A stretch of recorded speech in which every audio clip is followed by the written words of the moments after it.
right? They came in and gave us the reversed languages, so we would be able to work very well with the reversal. That was really sweet of them.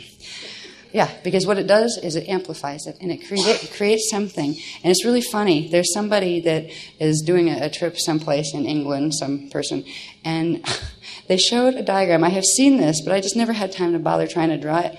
And there it was. Oh, come activate this particular thing, right? It's the caduceus running inside the body, right, where it controls. We always said the axiotonal lines 11 and 12 were wrapped around the core. They're not supposed to be, right? So we're going to be unwrapping those.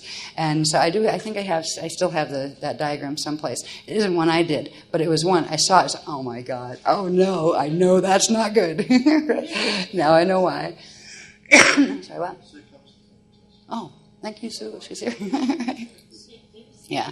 So I will just take the picture and show it. I'm not going to, put let you see the whole thing, because I don't want to embarrass the lady or get her upset if she ever sees these videos or anything. I'm sure she probably means well. And they're doing some kind of like walk in the grids, a big long walk through the English grids on the Michael-Mary line to activate this shape. No, not Sue. No, this other person. No, somebody, Sue from England sent us and said, look at this. Look what this group is doing. Right? Oh, great. Well, I bless them. I wish they would come to one of these workshops and realize why there are better patterns to walk, right? Especially on the Michael-Mary line.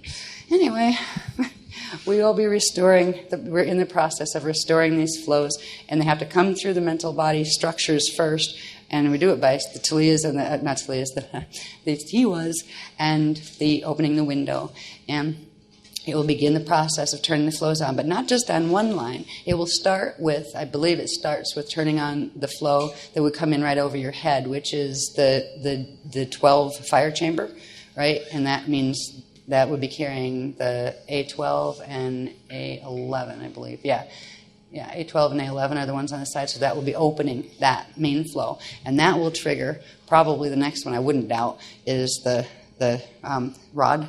So that's opening the staff. That would open the rod. And then it will send a spark, a 12-point spark out, all of them, and open all of them. So it begins the process of bringing natural organic elemental language back into our bodies. I couldn't believe we were actually self-consuming. I didn't get that part. I mean, I knew our fields were killing us, but I didn't know how specifically, right? They're literally sending back mutated atoms into the body. We're still manifesting. We're manifesting our own death, right? This is why whenever we try to manifest something, you get maybe a bit of it that's coming in, that's opening to some of the flows to the mental body level that will allow some of what you tried to see come back, but it comes back with an equal and opposite reaction in the negative, right? So you're like, oh, that's good. That didn't come out good. It's almost like I got to the point where I started to realize I could be good at manifesting stuff. But sometimes it was in direct opposite of what I was trying to do. And I was like, I'm not going to teach this. I'm not going to do anything until I learn how to work this. I knew there was something wrong. Now, that's why we never had heavy manifestation courses. We teach you little things that you couldn't hurt yourself with. But I knew there was something wrong with that equal and opposite pole. That why did it always get twisted into the negative? I know we've taught before about, the green line and the red line. The good one, not green dragon line either, meaning emerald line, and the other one, the one you want to listen to and the one you don't want to listen to, right? You get that. Same thing with any communications, like channels and that kind of stuff. You've got both sets going. Some can bring in some of the stuff from the part of the mental body that is not on the wrong spin, but it gets twisted from the part of the bodies that are on the wrong spin. So it's very hard to tell the difference. I spent years before I ever started speaking, teaching, to be able to sense the encryption of one line from the other. I didn't know what to describe them as, but I could feel if that was right or if that was wrong. And I can feel every time a twist comes in, like when I'm taking these down, and that's why you'll see scribbles. Like, nope, not that one, nope. I go through I sort all the time when I'm doing these to make sure, and then I get if I can tell that I'm not sure, that's when I ask the beloveds, directly to make sure. And if I can't get a clear answer from the beloveds, I'll put it down and, get whatever's bugging me off me, and it's usually somebody trying to not let me get that part of the line down because it has information they don't want me to get, and it's not our side, right? So nobody is at this point fully protected. You have to learn to sense encryption. And that's why one of the things that we're going to do, and we will do them, the hands-on, as they call it, even though it's not hands-on, it's like fields-on stuff. We'll do that tomorrow. But one of the things we'll learn to do is begin to sense encryption in ways where you can do that, because you need to. It has lots of applications. But one of them is to be able to tell which line is coming, be it an emotional line, be it a thought line. The thought ones are real important, because certain ones will send, the FAs will send thoughts running up on the false line through the bottom reverse spin part of the body sac, and that creates thought runs, and they will create like CDs in your head and things like that, and they're being run on a mass level as well.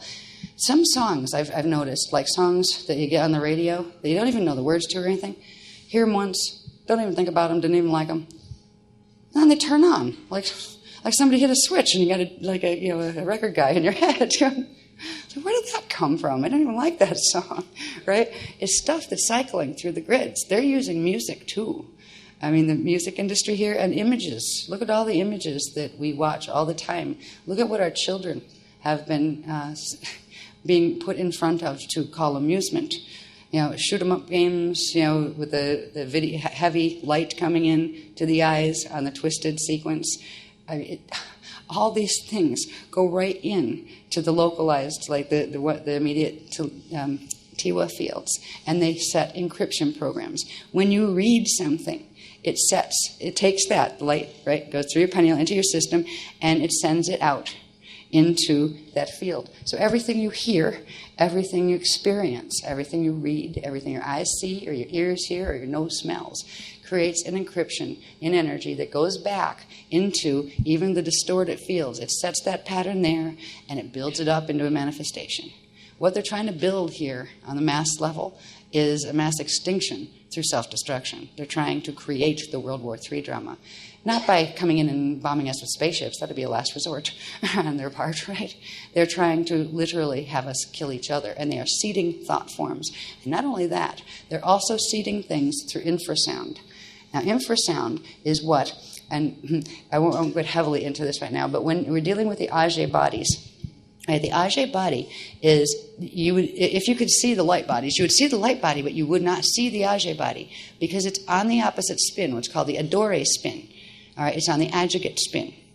And it's the energy of the adjugate spin, you have it spinning one way, and then you have the light body spinning the opposite way. Wait a minute, I'm getting told not to go there tonight. All right, I'm going to stop that right there. I just literally got security breach stop on that one.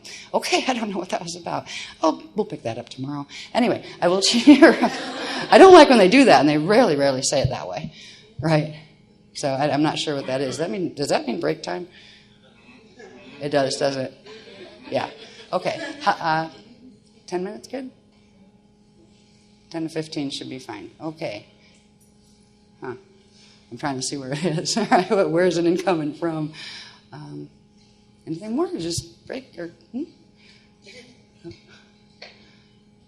Okay, break now, please. Yes, they just said literally to just scatter. I don't know. I'll find out more when we go out. I haven't had that happen since Belize. Belize was the last time that happened. Yeah. Remember, Belize was the last. Oh, I did. Just 10, 15 minutes tops, okay? That, where they said, get out now. Since Belize, when we did the workshops on the boat, and when the Weesadex came in, that was like a long time ago, but when they had come in and they had amplified the line and of the, I think it was the greens that were trying to mess with us at that point, and they literally had us scatter. Like we had to just stop the workshop. It's done. Go. Right? Because they said it makes it, when we're scattered, it's not as easy of a target because we create a concentrated field when we're together. And we all still have part of our fields that are reversed with the calorines. What I didn't know what this was about, and it hit right when I was going into the information on infrasound. Notice. Yeah. And about children and TVs and things. Ooh, they didn't want me to talk about that, and our guys don't mind. In fact, that's what we're supposed to do this time. This might get me dead from the outside. Right. But anyway, and this has to do with the water too. When I went out, it was funny when everybody kind of like went out, and I was still in here on my way out. I said, "All right, what's up? What's up?" Usually they'll immediately start, and they said, "Outside." Right? They had me get out of the room before they'd even let me know anymore. So, geez. And I felt this really strange tension, and I started to get pain all the way down my back, and it was like shaky and dizzy. And, I got outside and then, did some Christ star breaths and blew out my capsule and did all the stuff, the highest stuff I know how to do as fast as I can. Right? Like, okay. And then they said, well, y'all be all right in a minute. We caught this. Right? So the beloveds actually did something to protect the field, bringing more of that open window stuff in, because our windows aren't, the group's windows aren't open yet as far as those Tiwa windows. And that leaves a vulnerability. And the vulnerability, I had no idea. But when I got out there and then the line stabilized, it's like the beloveds created it looked like a lovely gold and silver ionic screen that was hanging like a dome in the fields. And it was, and immediately, as soon as I saw that, it was like the tension released and my body stopped hurting. And it was right back again. I'm still getting a little dizzy, though. That was strange. But the group was protected. That's why I said, okay, we can go back in now. But they gave me, I said, all right, what was that? We've got some weird, wax from the invisible, it's the White Dragon's crew at this point. And some of the Tothians are working with them, the ones that decided they were going to go in that direction. They're usually a blend of Tothian Anu mixed with one of the Drac races, because a lot of the Dracs, they just got hijacked. The White Dragons, they had worked with them and seduced them into certain energy exchanges, literally with their grids and their shields, and they can't pull out of it. We're trying to get, if any of the Drac people want to come in to host, part of our jobs, and especially on the other levels, is to try to help them to do that. And boy, that's really ticking off the Whites. We've already really, really ticked off the White Dragons with all of this stuff, because we're not dead yet.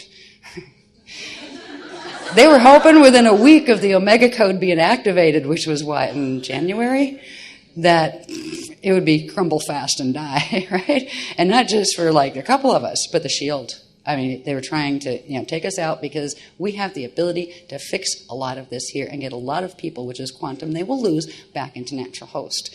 This particular whack, which is the fastest one. I've never seen one since Belize that went that quickly. Even in Volupulus in Morocco, which we've got nailed pretty good on a regular basis there everywhere we went. It wasn't this bad, whatever they tried to throw. So I'm going, all right, what is it that you won't even talk to me? I mean, they did that once ages ago when I first went to England, and we literally had to cancel the rest of the workshop tour because they were coming after us just to bring the information in, and they wouldn't even tell me why. We just had to all of a sudden give everybody's money back. There were 5 more left in the tour, right? So I was like, to hold that handle and come back. And that's when Az came back with me, and then, we ended up getting married and stuff really fast. Right? But this one, saying, all right, they usually don't try to do that much firepower, because at this point, we're still useful because of the information we're bringing in. Right now, we're bringing in some very, very useful information that they've actually probably allowed me to stay alive, as far as the ones working in secret places in physical bodies that have organizations like the World Management Team, which is there, and it does have people in bodies that are running it, and the secret societies and those kind of things. They know about a lot of this, but they're working the other agenda, most of them. They've let me live and breathe. And I'm sure they have dossiers like this on me, and that's okay, and on Az, right? But we've not done anything. We're not doing anything counterculture. We're just doing very peaceful stuff, which they don't care about. And what they do know is that we have a real line to the beloveds. And they know that what the beloveds know, and they've been waiting for the stuff on molecules and atoms and the water. So they did warn me a while ago that it might get a bit dangerous once that was that for me, once that information was released. Not for you, is the information that will help you to set yourselves free. But it may be dangerous to me, because they may kidnap me and make me disappear or something once to start revealing that publicly. Because I know my job is to reveal it publicly to anybody who actually wants to hear it. This is where the hit came in tonight. I had just started talking about kids and TVs and the effects of all those programmings getting pulled in through the eyes and back out the thing. And I had just gone in to say, and it created into the infrasound pattern. Now, there are all sorts of scalar wave infrasound technologies that numerous governments on the planet are developing. Yes, ones that can stop a heart just by transmitting a certain frequency. Ones that can create mind control nets to control populations. All sorts of things like that. Also, ones that can control numbers of populations as far as genocides that are invisible, where diseases can be triggered that are carried latent in the gene codes. They do these through these technologies. And this is the stuff that that's why we got it incoming on the White Dragons, because they wanted to make sure I couldn't say anything to you about that. And I'm going to say it now, and I had to write it down just in case they try to wipe it out of my head. Right?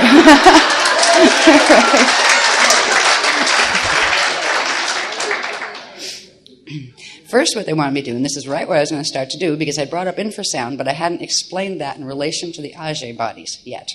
Now, we talked about this a bit in the May workshop, I believe, when we talked about the Ajay bodies and how the Ajay body itself, these patterns that we put in, the Tiwa plates that go into the Ajay body, they create what looks like a dot matrix in light. The encryption that they carry actually looks like a light form, but not here. The Ajay body and the light body spin in opposite directions. The light body in this side, we're on what's called the Ettore side. That is the clockwise spin on the D2 level, right? And this is the D2 telluric field. The Ajay body on the D2 level spins counterclockwise, so we don't see it. So when we send these imprints out into the Ajay body, they go out into the natural reverse spin of the Ettore side, and they go into the Ettore side, and we don't see them, but they create a standing wave scalar grid, right? A morphogenetic field over there. Here, it looks invisible. It's the space between objects, right? You don't see it. And actually, we're walking around in the light field that is the Ajay body of the Ettore side, right? So these are overlaid fields. Now, when we set these templates into the Tiwa fields, they go into the Ajay spin, or the counterclockwise spin, and appear there as a light matrix, a dot matrix light field. Here, everywhere there's a dot over there, it creates a vibration here in the atmosphere, in the air that runs right through the matter base, that is called an infrasound pattern. All right, that's why it's called the hydroacoustic body. Hydro has to do with the substance that it's made out of, and also about some of the stuff we'll read when we get to the readings. But the acoustic part has to do with what appears there in the Ajay body on the Ettore spin as light appears here as an infrasound pattern, which is an ultra, ultra low frequency sound that is actually the undersound inside of matter, right? The knowledge of this has been conscious in contemporary times since the Zetas came in and started teaching the governments about how to do certain weaponry and that kind of stuff. The Zetas are working the red agenda at this point, which got hijacked by the white ones, so they're red and white over there, and now the greens are splitting, and half of them going there, and part of them running over here. But they have developed, and they have progressively been developing, and putting lots of black budget monies, not just here, but in other countries too, into developing infrasound technologies. They have developed them to quite a degree. Part of that development was digital television. And notice they're killing the analog signal pretty soon, where you just can't get it anymore, right? The reason they have found some of the keys to working with the Metatronic version, with the twisted Cal fields, where they can send programming in.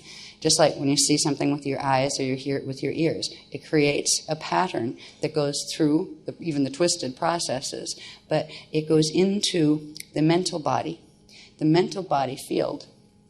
That would be this part, right? This is the D3 mental body field. This area here, that 6.5 level of D3, is what controls the D2 telluric realm. That is the body mass, all right? They're programming stuff in using infrasound in it every time. I mean, it's not. I used to be able to see some of these sometimes, but the signals are getting better because they're harder to see. I used to see geometric forms coming off the light on the television sometimes. What the heck is that? What are my eyes doing? And they started to explain to me about the programmings and stuff that were being put through. And they seem to, I don't see those so much anymore, but it's a sound at this point. There's a funny sound, especially to high def and that kind of stuff. Yeah, there's a weird metallic sound to the high def things, and it's not just because they haven't fine-tuned the technology yet. They're using these to create mass mind control and through the body.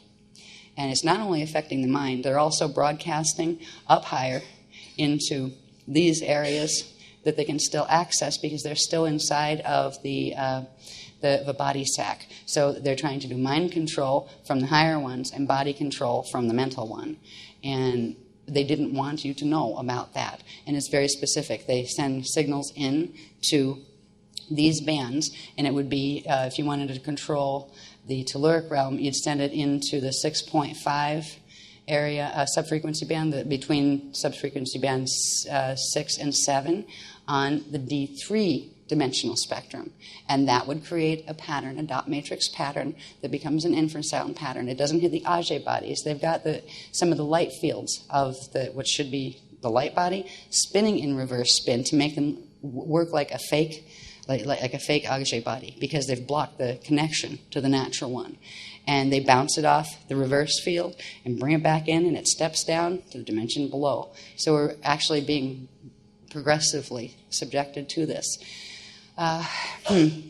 With this, let me see what else they said, if there's anything more to say on that, because that's what they didn't want me to talk about. The other guys didn't. And that's why they just threw a whack. Oh, yes. And one of the solutions to this is what they really don't want. Okay, I'm going to sit down for this one. Just in case.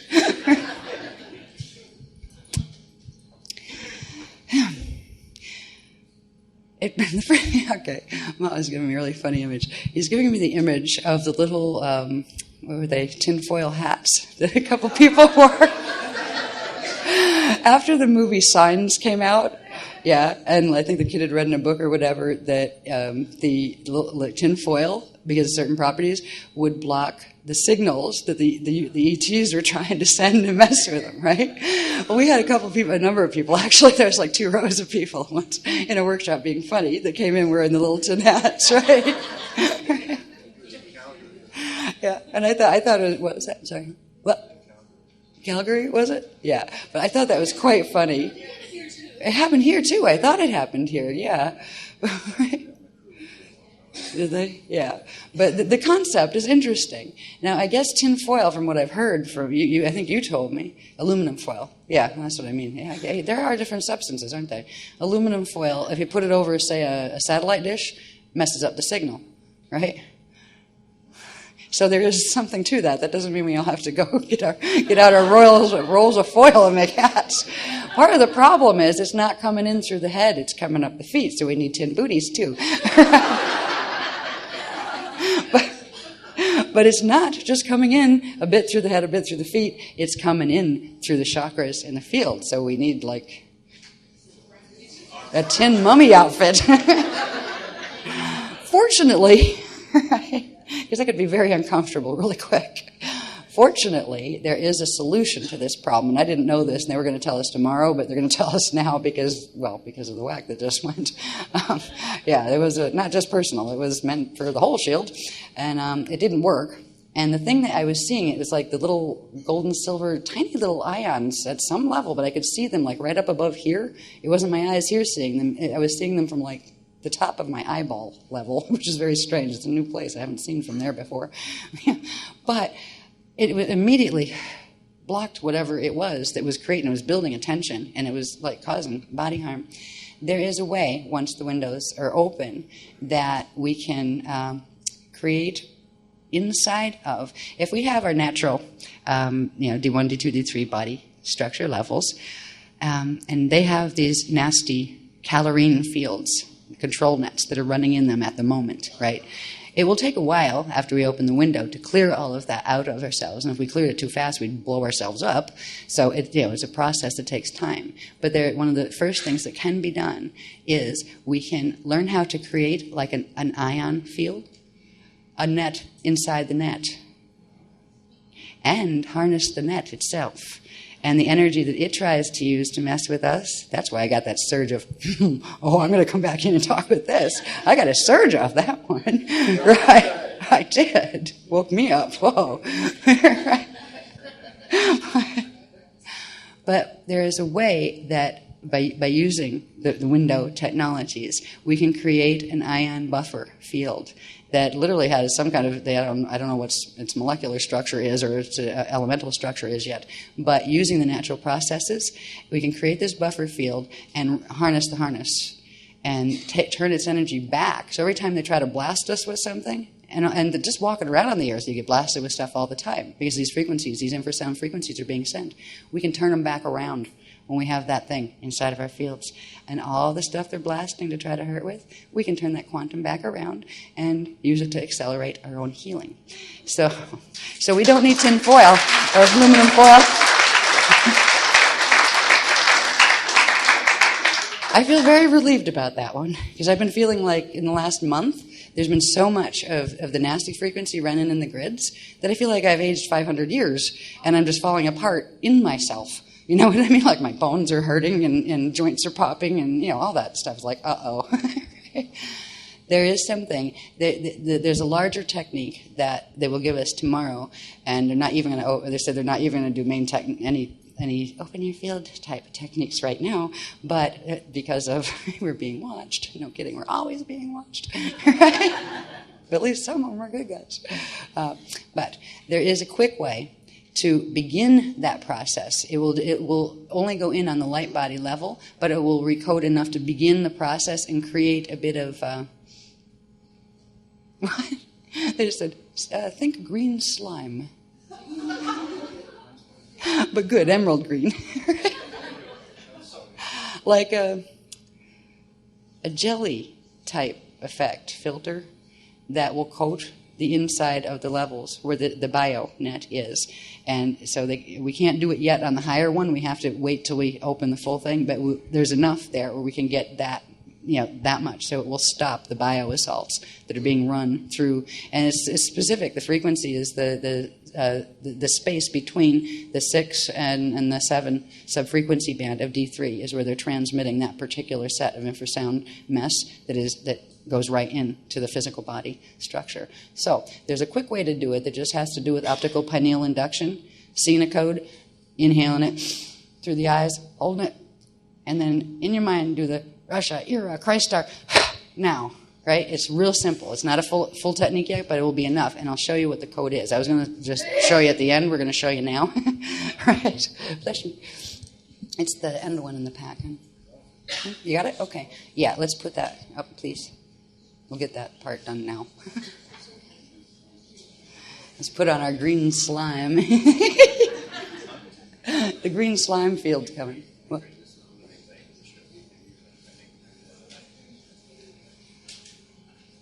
You want to run that? This holds the math. I didn't have time to paint it or color it or anything yet. We just got it. As you can tell, it's based on the spirit body structure, right? They would be the petals that you see. This is that's the lower flows of the figure 8 Navajo chambers, right? The core chambers. And this code, there's ways to use this. We're going to be taught how to use it in the chakras and that kind of stuff. It's also going to be, this is called the feel-good code. Because it can be used for all sorts of things, and what it does is open the flows back up. What we need to do, though, honey, is see this one? I didn't have time to put it right on the paper. This one needs to be on top. See the one with the little, look like a sun around it? Yeah, that represents our vector 4, all right? Because or not vector, but horizon, because we're on the 410 line. Okay. Let them just do a couple of these first just to get it in. And you seriously just, look at it. Bring it in the eyes.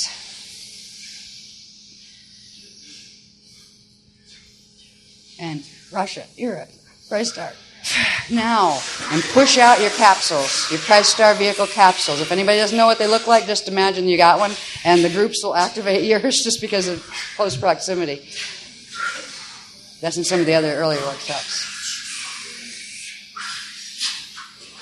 They had me lay on this because I was getting sick during the transmissions. Okay. All right. You want to do it? You run that one. Yeah. Okay. Now, Az knows that this will work. This will help too. It'll bring it in a bit deeper until we get the full technique. This one, yes, that is the, what is it? Alaria Rashatan. This code is called. What?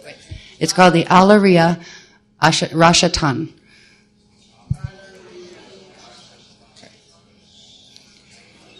Okay, this is something that I don't know whether we tripped over it, but we finished up in a horizontal position.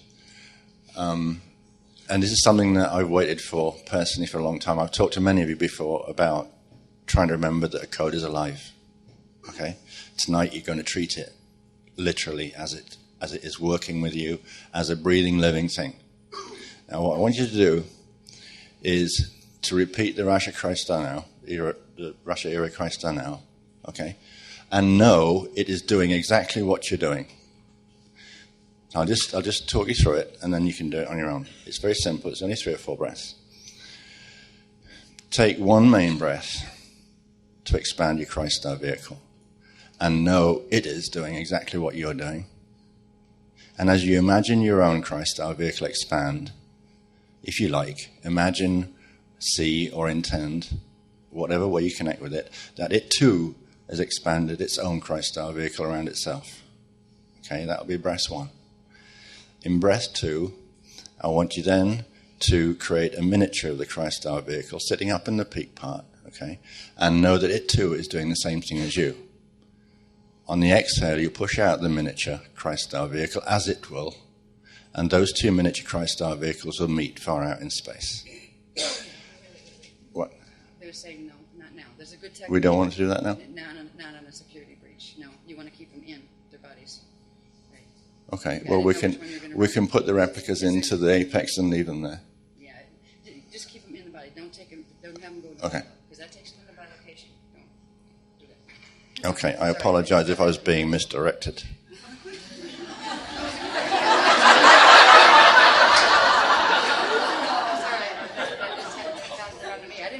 This just in, correction.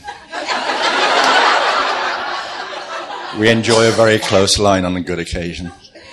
So then, when you exhale the miniature into the peak part of the Christ-style vehicle. Don't push it out beyond, okay? And then take one more breath and see the miniatures merge together, okay? Inside the apex. Okay, so there's a Christ-style being expanded out there by this code. It will create a miniature which will send to the apex of its own, as you will, right? And imagine the 2 on the next breath, the miniature Christ-styles joining to become one, okay? And inhale and then exhale and see them separate out again and make a link between the 2 large Christ-stars. And one final breath, blend the Christ-stars while focusing on the code, okay? The top. Inside, not outside, Joe, because you get me in more trouble. Right? It's the pointy bit. The Christ-style vehicle, the top part of it, the top area, okay? I can't give it to you in millimeters or anything, because you take me away, you know? But in the upper part, anywhere near the upper part, Joe, that will work fine. Yeah, of the Christ-style vehicle, okay? So first breath, you and this code together, focus on the code though, recognize that it's working with you. Inhale and expand, right? Rasha Ira Christa now. Okay. Exhale, expand the Christa. It's expanding its Christa. Okay. Inhale and then exhale a miniature version of the Christa vehicle up in the top part of the large one.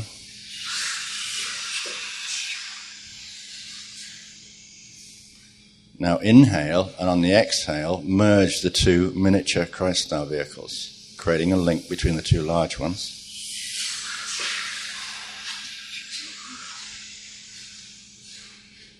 Okay. Inhale once more. Bring the miniature ones back towards you. Exhale and merge the large Christ-style vehicles. And I left a step out to keep it simple, but it's brought you to the place we need to be. That is a better form of induction. It's a better form of connecting with a person that you want to make a special connection with in terms of pre-technique, meditation, intimate moments, whatever you like.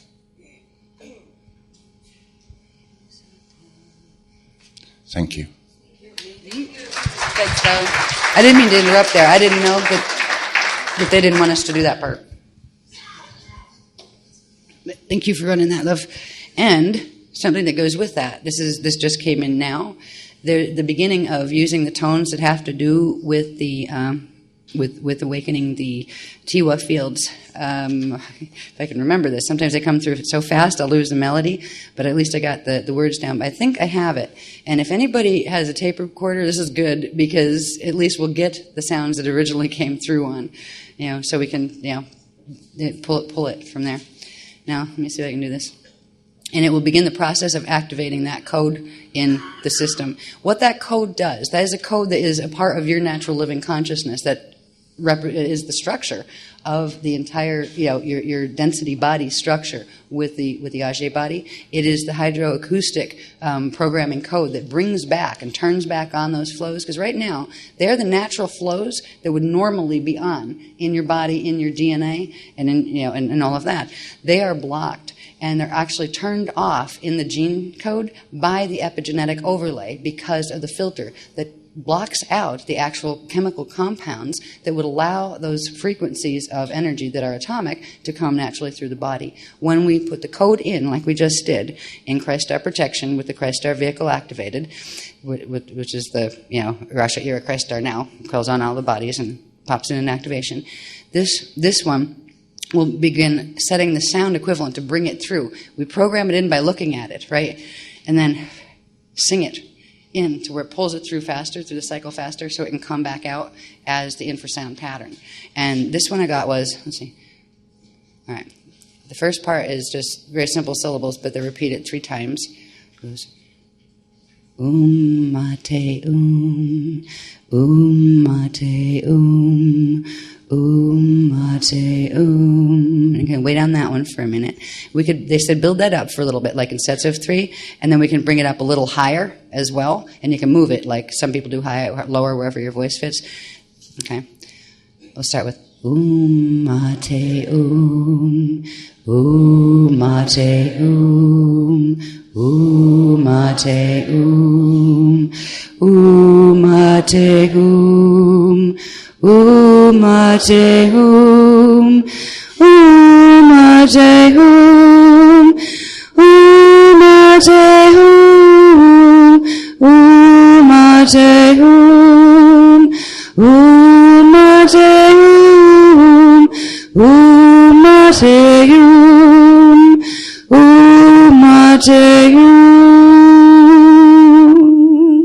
and hold. And now I'll try the next one.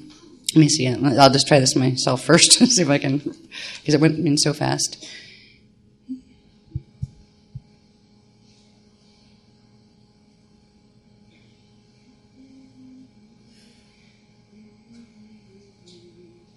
Okay, the tune is this. I think it goes.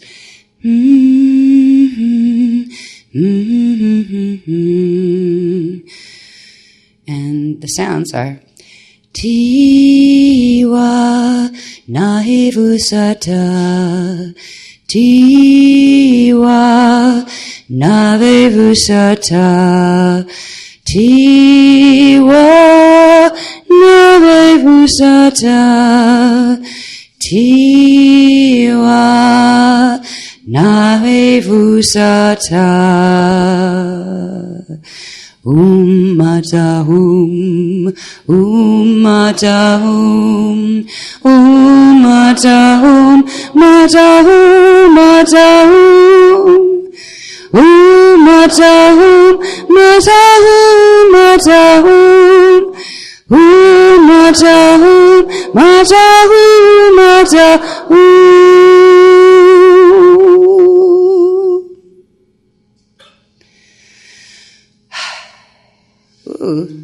tingles on that one. That was neat. I like this one. And these are just the beginning. Right. Oh, no. How long is this song? As long as I also have 12 letters of the alphabet I have to get down tomorrow, and all the techniques and all the other stuff I'm going to teach. Oh boy, and it's already tomorrow. Yeah. All right. Just so you know, the syllables of this, they were um, and then separate word mata, ma-ta, both little ones, like not with big A's, little A's, and then again in that part. Big U, little m. Mata,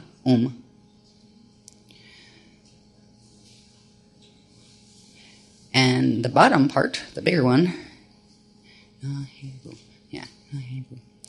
okay, is T, like capital T, big E, like Tiwa, T, and then Wa, W-H-A, and that's the Tiwa. And then the other part, the Nahe Vusata, is Na, N-A, dash, Hey, small h, big A, dash, Vu, big V, little u, dash, Sa, big S, little a, and Ta, and they have a little t and a little a. So you can use that if you feel, you need protection or whatever. You've got enough of the code in. What we will do is we will get you all a copy of this. Even though it's rough, it's very rough, but it's enough to hold the math and do the activation. And what it does is set a dot matrix grid. Thank you. They're really powerful, those tones. My hair was standing up in a good way. Okay, now back to the scheduled program. All righty. So that was a little bit of a fast forward on what we were going to start with tomorrow, but we needed it tonight. And this will keep you safe. If you feel weirded out, like anything's trying to bug you, because people come in with stuff in their fields, we can't protect you from yourselves. You know what I mean? We all have got calorine fields, and they're all susceptible to being, tapped by the larger calorine fields on the planet where they're broadcasting. If you feel you need, protection, just use the tones to yourself, just sing them. And do you see how I fluctuated with them a bit? You can do that a lot and build the momentum, right? And you don't have to just say, right? You go, Mateum, start wherever you want.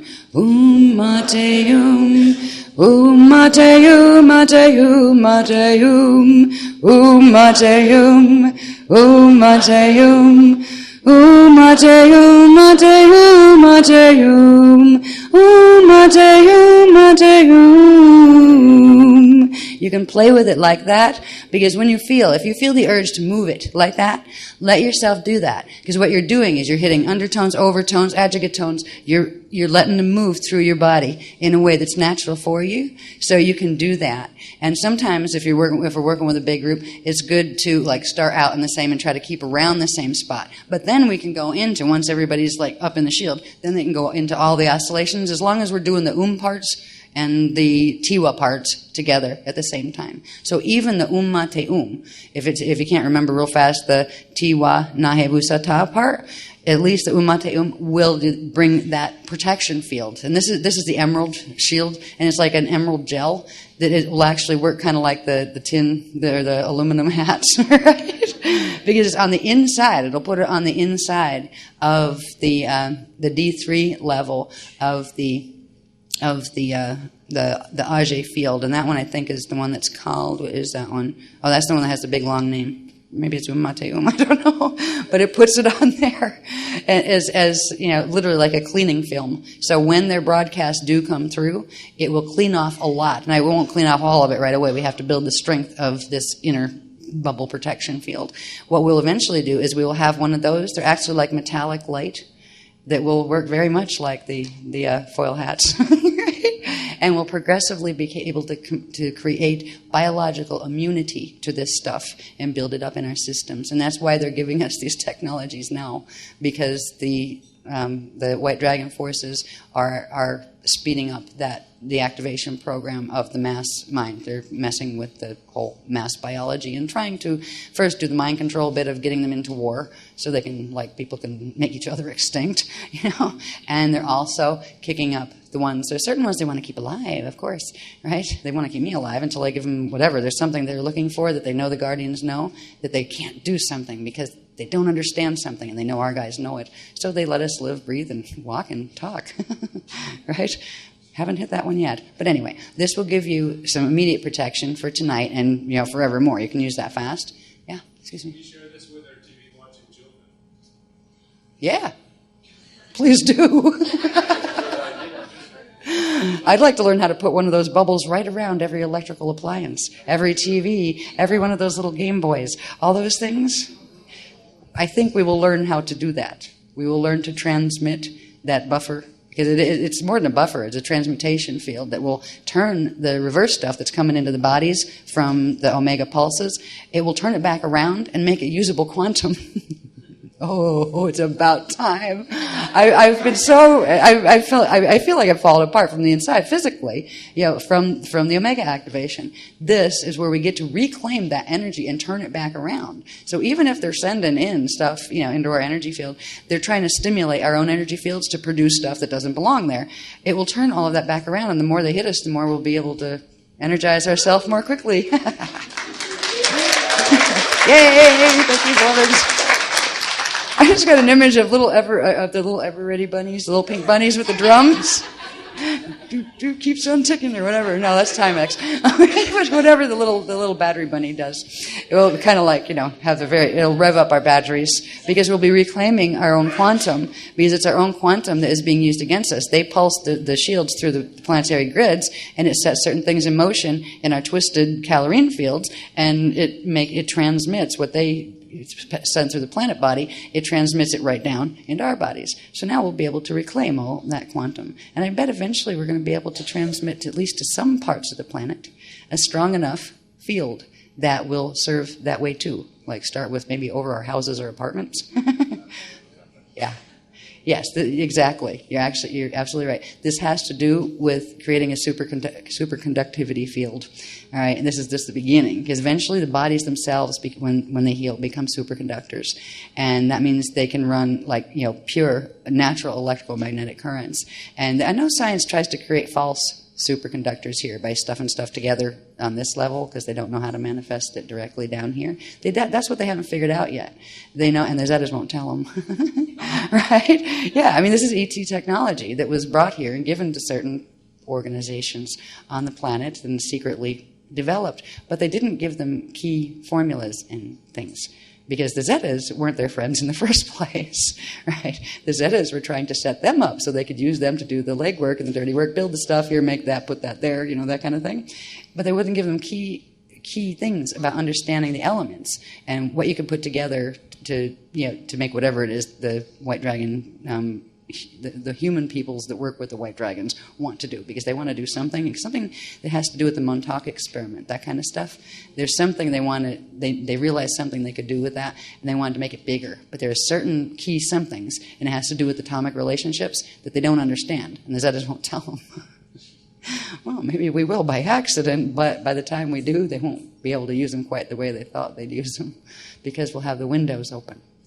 Now, what I would like to do is I do want to get to the readings, and the one set of charts I will try to read up there, or I'll put it up for you to see, and I will read it off the paper. The other one I will just read to you directly, and it's in micro print. But it's precious because it's about the fetal integration process. This describes also the process of what happens in your body, your whole body system, what's supposed to happen when you think a thought. Where do thoughts come from? Where do they go? It will answer that. And in quite the usual detail, right? Which is I have to take their transmissions when I get them down like that. Then I have to pick them apart and just, all right, make this simple. And can I put it in 14-point type, please? Simple bulleted items, step by step. First, what happens, then what, without 20 million words. We're at it's not 20 million words for each step, but there's quite a lot of things to follow. But it's clear enough where I think you'll get the idea. And I find it fascinating, but it tells you the process, that how thoughts are born, where your thoughts come from, where they go. Before we can read that one, we need to get into a little bit more about the matter, as far as how does matter come. It goes through those 12 steps. There's 12, what do they call them? Steps of materialization? Yeah, 12 steps of materialization.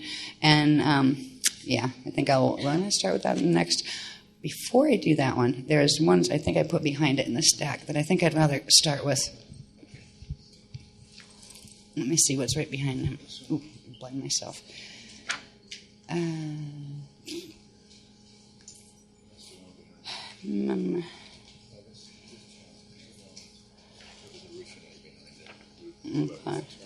done with that one. Let me see this one and the couple behind it, because I might put those behind this, because I think it's easier. Okay, I got the periodic table. All right, I'll read it I'll do the big one first. This one's a bit of a challenge. Yeah, I think this will probably be the best sequence. Okay. There's 2 pages of this, just so you know.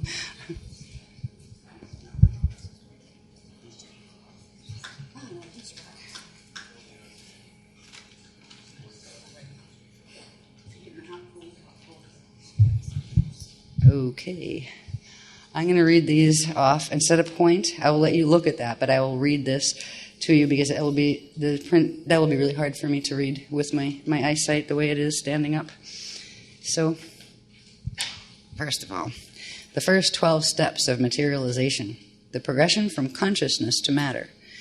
Now, we learned in pieces before about the transduction, the first part of the transduction sequence. It was just referred to as that. We've learned about the translation sequence, which is a pre-Partakai sequence, that before the first Partakai is born, what happened. It was about, I'm not even going back to analyze what that process was. It was described in several workshops where source focused, source is like a massive, endless, what they call etaor field, and etaor is the word, and it's not a substance. It is consciousness, and is the consciousness that actually goes through these stages to become the different levels of sound, light, matter, all of that. Right. So if you have the source field, the cosmos is within, exists within, a huge age body that itself exists within this massive, limitless etaor field, or consciousness field, that is the God source consciousness field. That is an alive field. It is alive, aware, just like you're alive and aware. It's a lot more alive and aware than we are down here right now. But it is just massive. And it is alive. It isn't it, a big it, with a capital I, because it's not a boy or a girl. It's not a he God or a she God. It's all God. It's all things manifest from that consciousness field. We were created in the image of God source. We are, as our first state, huge consciousness fields like that. And we individuate through the process of creating the age bodies and then birthing the spirit body and the light body within them and then tethering them to something. Now, some other processes don't involve having to tether them. That is how things are born on Earth. But in other societies, you actually don't have to have a parent. You can just pop yourself into being. When you get into once you've transfigured a body and brought it back into its natural, what's called the Mashiach fold, you have an eternal life body at that point, and that will be your core encryption of whatever body you take. Like if you take the body now and you take it through transfiguration, that will be your eternal life body. But you can shapeshift it into anything you want temporarily, but it will always hold your core encryption. But anyway, these are the steps where it goes from consciousness through these substances, but before substances, there are what are called pre-substance states, right? And they all have names. And I'm sure the names have sound tones, and that's why they have the names as far as what these things resonate as. Because, they don't just pull names out of their hat. They name things that go with the sound vibrations and light oscillations that the substance holds. So the first set, this has to do with is born of the etaor conversion. It's called eta-or conversion. That's where consciousness conversion within the personal, planetary, and solar atomic body. So this happens not just in your own body, but also in the planet, in the solar level, and the galactic level. So it's all of the levels of the body, all the way up to the cosmic one, are going through these processes. And this is where first consciousness from that source field. If it's your own little body, your immediate source field, your individual one, is your age body that comes into being during the early portions of the cetus cycle that we've talked about before, and we'll probably touch on at the end. But so we are drawing. It is through this we put a quantum of consciousness of pure eta-or, our self as pure consciousness, into this structure of the age body, and then fill the age body like a bubble, like you filled a balloon with air, and then that consciousness goes through these processes to progressively become matter. So it's actually your own age body that is feeding in from the point of fetal integration, is feeding in the energy and expanding the form as it's downloading its consciousness into your consciousness into the body, and that's what grows the body from the point of fetal integration. That becomes yours. Before that, the body is actually still the parent's, because you have not tethered in and started bringing your consciousness from the age field into progressive manifestation and materialization in the body.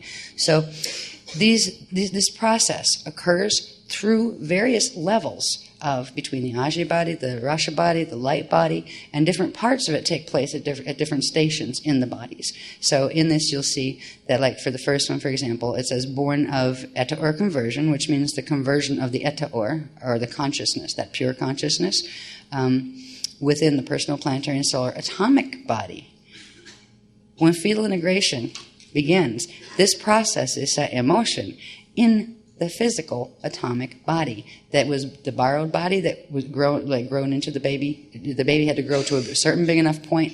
The baby grows before you integrate into it from the donated quantum of the Vibody cell that was given by the combination of egg and sperm from the parents, right? That is actually what grew the body.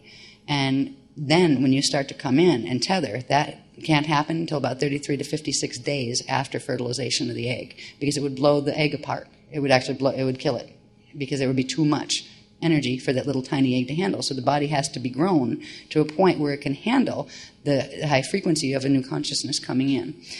So this process. It also happens in the core of stars and cosmoses and things. This is the birthing process by which everything is set in motion. It works a little different as far as that doesn't anchor to a fetus exactly. I'm sure there's something equivalent to a star fetus, right?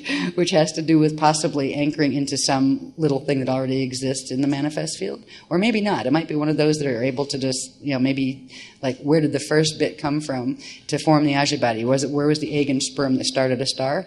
I don't know the answer to that, but I have a feeling they don't need one. I think at that point they're a level of consciousness where they can create their own first Vibody cell of their own energy and grow that out enough, and then get inside of it and grow inside of it. I have a feeling that's how they go. But these processes happen on the personal level all the time. Every breath would involve a very fast version of this, much faster than we'll read it. And it also, in a living planet, in a living star, this is the same process by which the planet or the star or and the cosmos breathe.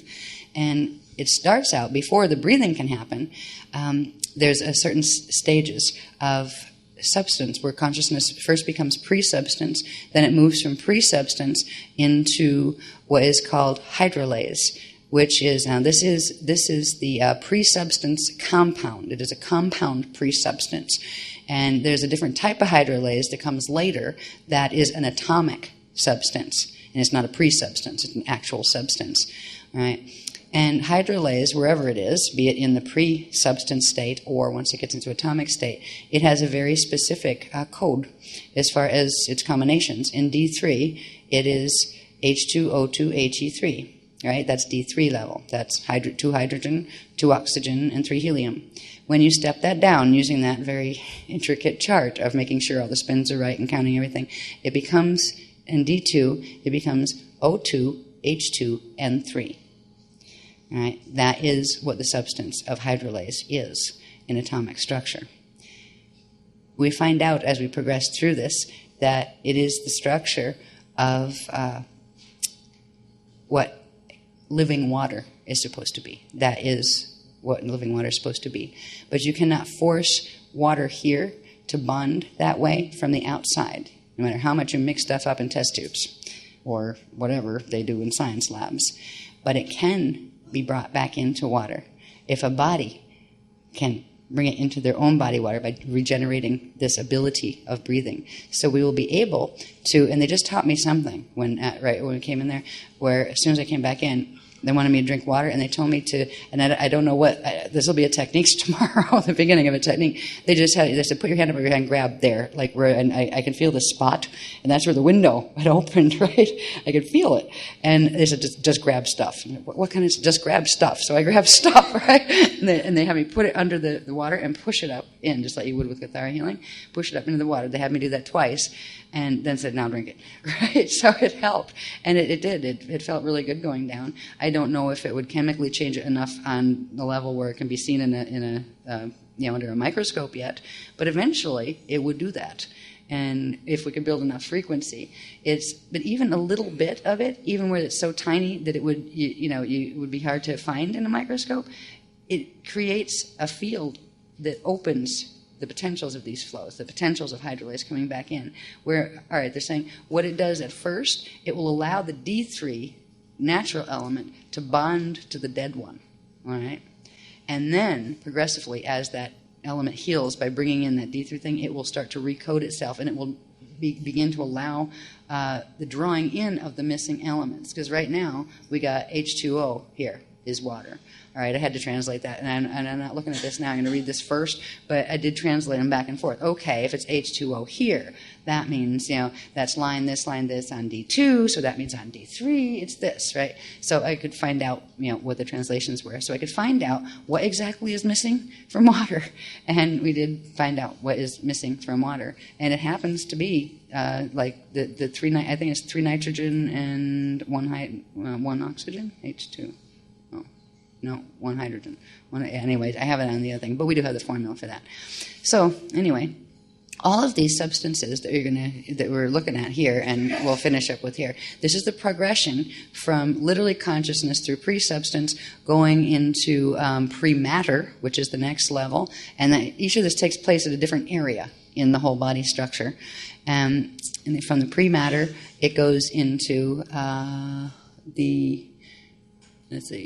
goes into those 15 states of atomic matter. It starts going into the atomic level first as various things, I think hydro something and then thermo something. I'll read this to you in a minute more formally. But then it finally comes into what's called into ectoplasm. Okay? Now, an ectoplasm, there's a difference in these. When something in the early stage is spelled like endoplasm, it's not plasma, it's plasm. Right? By the time you get to these stages, the plasms have become plasmas with an M-A on the end, not just an M. All right, so there's a difference between those substances. All right, and the spelling reflects that. So it gets into the ectoplasmic state, and that is the one right before it goes into what our matter state is, like what our atoms and elements are made out of here. And the ectoplasmic state is interesting because there are 3 main substances, they're substances at this time. They're considered ectoplasmic, crystalline electrolyte, atomic matter. So it's like, it looks like gossamer threads of like crystal that things are built out of. Like you can see, because I can see them sometimes. I can see the ectoplasmic levels. I didn't know what they were, but I always thought they were pretty. Right? And this substance, the first one of these substances of electrolyte, crystallized electrified light is what the substance actually is. Atomic light. And it's called Hethalon, right? That breaks down and becomes 2 other ones. One is celestalene and one is celestalite. We have the formulas there for what they are. And what's really funny is celestalite is what used to be called white powder gold in the old days. So that is what in the old days they used to hunt. The ones who couldn't go through stargates used to hunt those who could to kill them, because there would be a burst as they tried to get out of their body fast. Once their bodies were killed, there would be a burst of hydrolyzed conversion, a real fast one, that creates the celestial light. And the celestial light would come out on the skin, and they would actually dust the powder off the skin of the person they killed, and then take it, because it would give them temporary electrical superconductivity abilities in the body that they could not generate themselves. I can hardly wait for this to start. Oh boy. Which is something eventually, by the time we can do that, they'll get us out of here. Yeah, so they don't go hunting again. This time, they are going to open the big window on the planetary level that goes between. They're going to force through the calorine fields between here and median Earth, so we can begin the process. And by the time we would be worth hunting, we'll be out of here. Okay, right? They're not going to let that happen again this time, unless some people want to stay. I mean, some people will stay. Some guardian type people stay in the worst of battlefields because they want to help the rest that are stuck in it. And no one else has. Not again. Yeah, it's like never get to retire. But we will have progressive protection from those kind of things as we get this. It's not going to be a fiasco like Egypt was, because Egypt was a fiasco.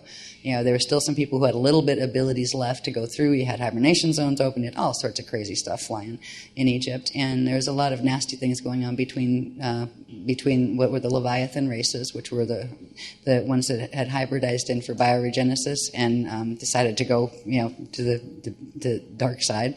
And they were, killing our people because we could go through gates, and made them very jealous. And why they were whining, and why can't we do that?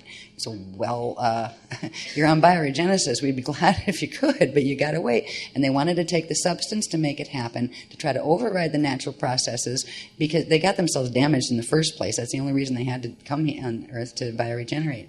But they wanted the quick fix, right? And then they figured, it would be better to just make a substance. We could trigger that, And they had little recipes that would almost work, but not quite in Atlantis.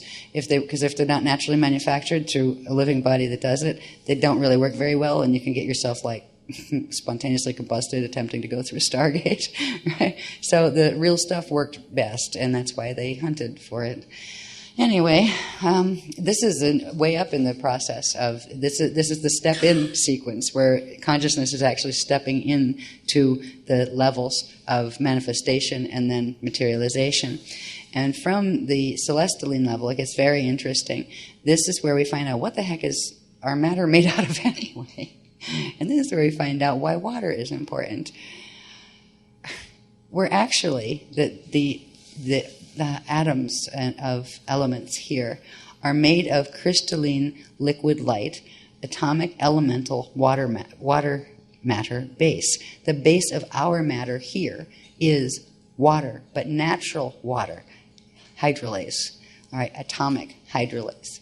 What is missing from our water are part of the little atomic numbers and letters that would go in that formula, and that's why it is dead. And in fact, what it does is help to run the transmissions that are being sent from the twisted cal fields. And we're going to be taught how to start healing our waters. We started this, and a lot of people, and then thank you guys for doing it when they went home from the May workshop. They had 7 blasts that they could stick their hands in and blow in, because it started the ability to heal the water in the body. But it's different to be able to heal what's in there at the moment. Then that goes away. You have to get back the ability to make more of that, right? Or you just have to keep healing myself and bringing the technique. You don't have to do it forever and ever like we've been doing for 10 years, right? Where you just have to keep doing the techniques if you don't want it to shut off. This will begin the process of where we learn how to use water in a way that we're not using it. Everybody uses water. Does anybody ever communicate with it? Not usually, right? We can communicate with the water and offer it a healing first, and then the water is very up for this on the planet, by the way.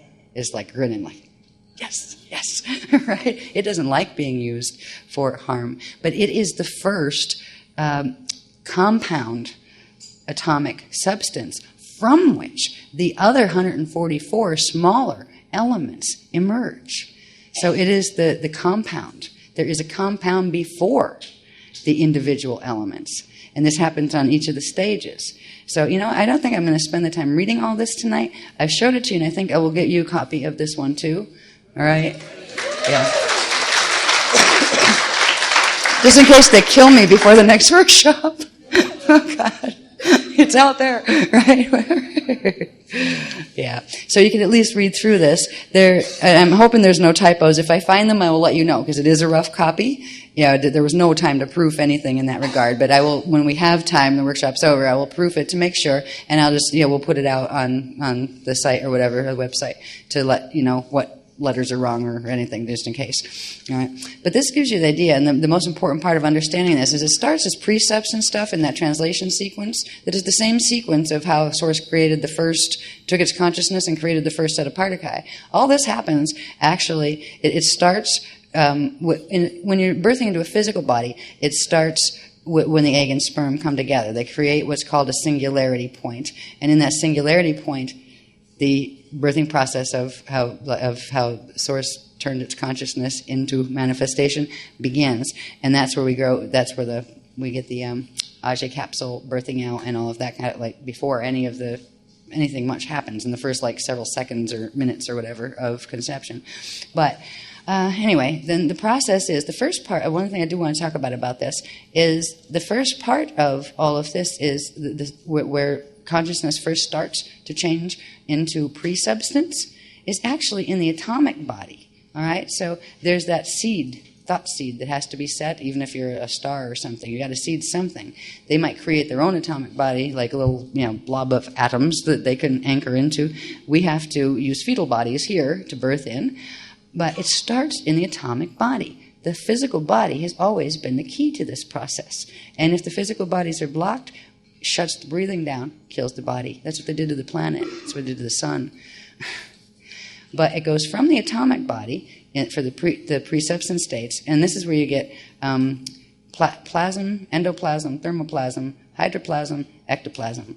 And then they combined or interact with each other and cause what is called the first pre-substance compound, which is conscious hydroacoustic, acoustic with an E, right? So there's an hydroacoustic level as well as acoustic. The acoustic one is the one we're dealing with on the matter, on the outer matter level. But this is like on the inner matter level before it's not even matter yet. It's pre-substance, right? A pre-substance compound, and that is where the first living pre-substance water comes, and that is also called hydrolase, and it has the same formula in pre-substance elements. Then that progresses into, and they call them, there's the little words up there, you go, the 5 pre-substance conscious plasms, then you got the 1 pre-substance compound, then you've got the 2 pre-matter conscious vapors, they call those vapors, and that becomes where the hydrolase becomes pre-matter substance. Now this has gone from a pre-substance to a pre-matter substance, so it's now a substance, right? And that is hydros and ectos, and hydros on D3 is H2, 2 hydrogens, right? On D2 it's O2, 2 oxygens, and I believe that's ozone. I think it is. I haven't looked that up, but I think I've heard that that's ozone, isn't it? O3 is ozone? Oh, good. So cross out ozone. That was my guess. All right, because they just showed me the numbers of what to do with the numbers to get the letters. So what is O2? Anybody know? 2? O is oxygen. Oh, thank you. Thank you. Yeah, good. I'm glad, because I never liked ozone. Just ever since we learned about the hibernation zones. Okay, so cross out if you see ozone anywhere like that, just with an O2, that would be considered a typo, because I didn't have time to look up whether that actually was, because that means researching the internet and stuff, because I don't have books on that. So it is molecular oxygen. I'd love to learn the difference. What does it do? Can you breathe it here? Oh, good. So it's not poison to us since we're twisted, right? This is really good. All right, so hydros is molecular oxygen. Cool. Right? That's even more cool than ozone. I'm just really glad about that. All right, now, when we have the substance called ectos, It is on D2. The D3 ones will there, you'll see them. But that is H2N3, which is 2 hydrogen and 3 nitrogen. Any scientists out there know what that is? It doesn't exist. Ah! It doesn't exist. It can't in conventional chemistry. Right. It can't form. Yep. That's because it doesn't have its adjugate relationship. Yep. So this would be something that could be formed once the adjugate relationships come back. So the things the body actually can't form right now that it needs, that's why we have to eat stuff from the outside, because we can't generate the natural stuff we're supposed to. This will begin to change. It won't be overnight, but it'll begin to change in the bodies. All right, so this is, okay, so there's one that won't bond. It'd be fascinating once we get a whole bunch of these down to see which ones do bond here and which ones don't. Because the ones that do bond the way they're supposed to, right, they would be ones that are coming in on this part of the currents that are still not reversed. And they would become extinct eventually if the reversals progressed, right? So what we're doing is bringing back in more of those to bring the currents back around into the natural. Okay, what other ones do I just want to... Oh, this is really wild. This is where we get the old alchemical formulas.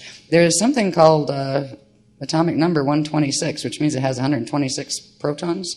I don't think it's been found yet, or if it can exist here yet. It's called gold and silver. It's the gold and silver one. It is the pre-matter plasmic element Manu. All right, this is where we get Manu, Mene, and Ire, those forces we talked about. Well, these actually translate into matter. There's also levels of these that translate up into the full atomic level. We're still in the pre-matter level, but it translates up into the matter levels here too. And the gold and silver one is literally on D3. It's WPD, which I believe is tungsten and palladium, and translates down, steps down to AUAG, which is gold and silver, literally. These guys are called, and every one of these has a metallic component.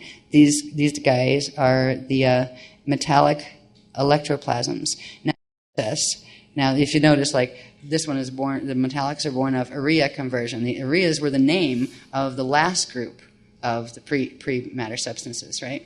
So this set is born out of the set before, right? Out of these substances, then this happened, right?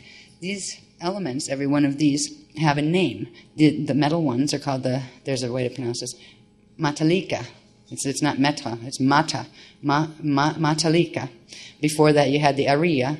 Before that you had the alaria, rashatan. And before that, and when you get your copies, cross out the rashatan part on the first one, because the rashatan actually comes in when it's on the second one. So on step 6, rashatan, alaria, rashatan. And the family is alaria before on the steps 1 through 5. But these are family names that you can sing and tone and stuff and use to bring in the natural family names with their signatures that will we will be calling in those substances, when we need them, and eventually we'll be taught how to use them and what ones we want to call, and forewatch, those kind of things. We have the Iridea, or the step 9 ones, and they're the one that form the Iridanus. And interestingly, they're called the Iridanus nobilities. These are a hydrogelesic irradiant, which means it's holding radiation power, atomic element matter base, and this is hydrogelesic atomic. So we're moving into atomic matter base, and you got hydrogen, neon, helium. And 3 other ones that form on the bottom one, which are krypton, xenon, and radon. These are the noble gases, except for argon. Argon, there's some that's not one of those, and I don't know where that comes in, but they said that's not one of them, and don't put that in there. But literally, the ones that are in the atomic chart as the noble gases, these are the Iridanus nobilities, which means they should have, if they were functioning normally, have the ability to carry the Iridanus frequencies of ethos and eros and logos. Right? I don't know if we have those. Yeah, you got those. Okay. I just want to see if there's anything else to point out on this. Yeah. Okay. And now born of the Iridea conversion, or Iridea conversions, the next step, step 10, creates the Edanya. These are thermal gelesic electromagnetic, atomic, elemental, inner light matter base. All right? So it's going into inner light now from the inner hydros stuff, whatever that was. I'm trying to keep track of all of these. This was a bit hard to put together of translating all this. Like, who's on first? What is that called? All right, yeah, right. And it tells you what creates it, too. We're following, like, the one thing over here, step 9, that was created by Taran phasing. We talked about the Taran light seed, so we're entering light body at this point. Right before that, it was the dark matter templates phasing in the Russia body, the Navajo phasing. So it's just the charts will explain about where it's coming from, what level it's coming, and engaging in. The important thing about knowing these is this is where we start to understand where the elemental formulas start coming from, and it also gives us the beginning of understanding just how it's very organized, and there are specific elemental families. And since this is consciousness in the first place, right, when you come in and this cycle starts in your own bodies on a natural level, like it's supposed to, a fetal integration, whose consciousness are they? Yours, right? It was part of the quantum that you brought into the Ajay body that then downsteps itself through the atomic transfiguration into form your body. So it's not that you're taking somebody else's consciousness or some, strange geometric form out there that's alive, right? They're you. They're parts of you that are in that shape, just like the atoms are parts of you. It is your consciousness that is manufacturing the body. It is your consciousness that is manufacturing the light body and the Ajay body. And that exists within a larger field of consciousness that takes you into the group part where you have your incarnational selves and probable selves first and incarnational selves, and that takes you into race shield stuff where you have the species you're a part of and then the planet you're a part of, the galaxy, etc. So there are all of these bubbles within bubbles within bubbles, very big bubbles holding many, many, many little ones, and the little ones are pretty complicated all on their own. And this is only our density 1 level that we're dealing with here. But the density 1 body, I'm not sure why yet, but holds the key to this. And there's later stations where we will actually open up and do soul retrieval on ourselves and get that, the higher parts of our light body out and things. But there's some reason that this body, the density 1 body, is the key to doing this quickly, instead of having to do the slow evolution where you go from here to Terra and then from there to Gaia and the whole slow climb. And they haven't shown me the difference yet, but I know there are these levels on each of the densities. So anyway, we've got the Adanya thermodelizics. What are they called? They're referred to as the inner matter, conscious thermal ether vapors, the thermoplasms. Then we have the next ones are the ectoplasms, and they are the ones that look like gossamer crystallized light that they almost look like threads that bond together and fill out matter. I almost think of fiberglass threads and how as if they were in a fluid and we're kind of starting to stick together and form shapes and filling out forms. The intelligence that they carry is actually internal. Okay, they are conscious. They are made of consciousness. And once an encryption is set in them, they carry that encryption, that idea, and they literally follow it into manifestation. Every one of the elements does this too, right? So how does hydrogen know how to bond to this or whatever? Because it remembers. That's the problem that's happening here because of the light distortions in the light body structures of the planet. The elements aren't remembering how to bond because they can't. Their processes are shut off just like ours are. So they've become dead matter. It's becoming absolutely dead matter where it can't connect with its adjugate to keep the life cycle going. So it becomes finite and it falls apart. It gets that half-life thing, right? Well, you have a whole life, if your atoms are working right, and your atoms have a whole life if they're allowed to do their natural cycling. They don't do this deterioration thing that happens down here. It might be in the natural world here, but it is not a natural phenomena for that, right? For decomposition and things. And bodies falling apart around you while your consciousness is going, oh God, another year, right? Okay, let's see, anything more on this page? The one thing that I didn't understand before was I knew there was something about the water, and they kept referring about the water body, the water body, the water body. Were you talking about the emotional body? Well, that's part of the water body. But there's more to it. And what I've got out of this, and there was like a little light bulb going, okay, I think I'm getting this now, that the next step from the ectoplasmic level is going into the atomic as we know it level, the outer light body matter or atoms, and they're born of the family before, which was the Celestialine group, and they were called the Celestali. All right, so that family, the Celestialine group, were called the Celestali. And it's of what the Celestali do, that through radon phasing, or which is light body structure on the outer domain level of our bodies,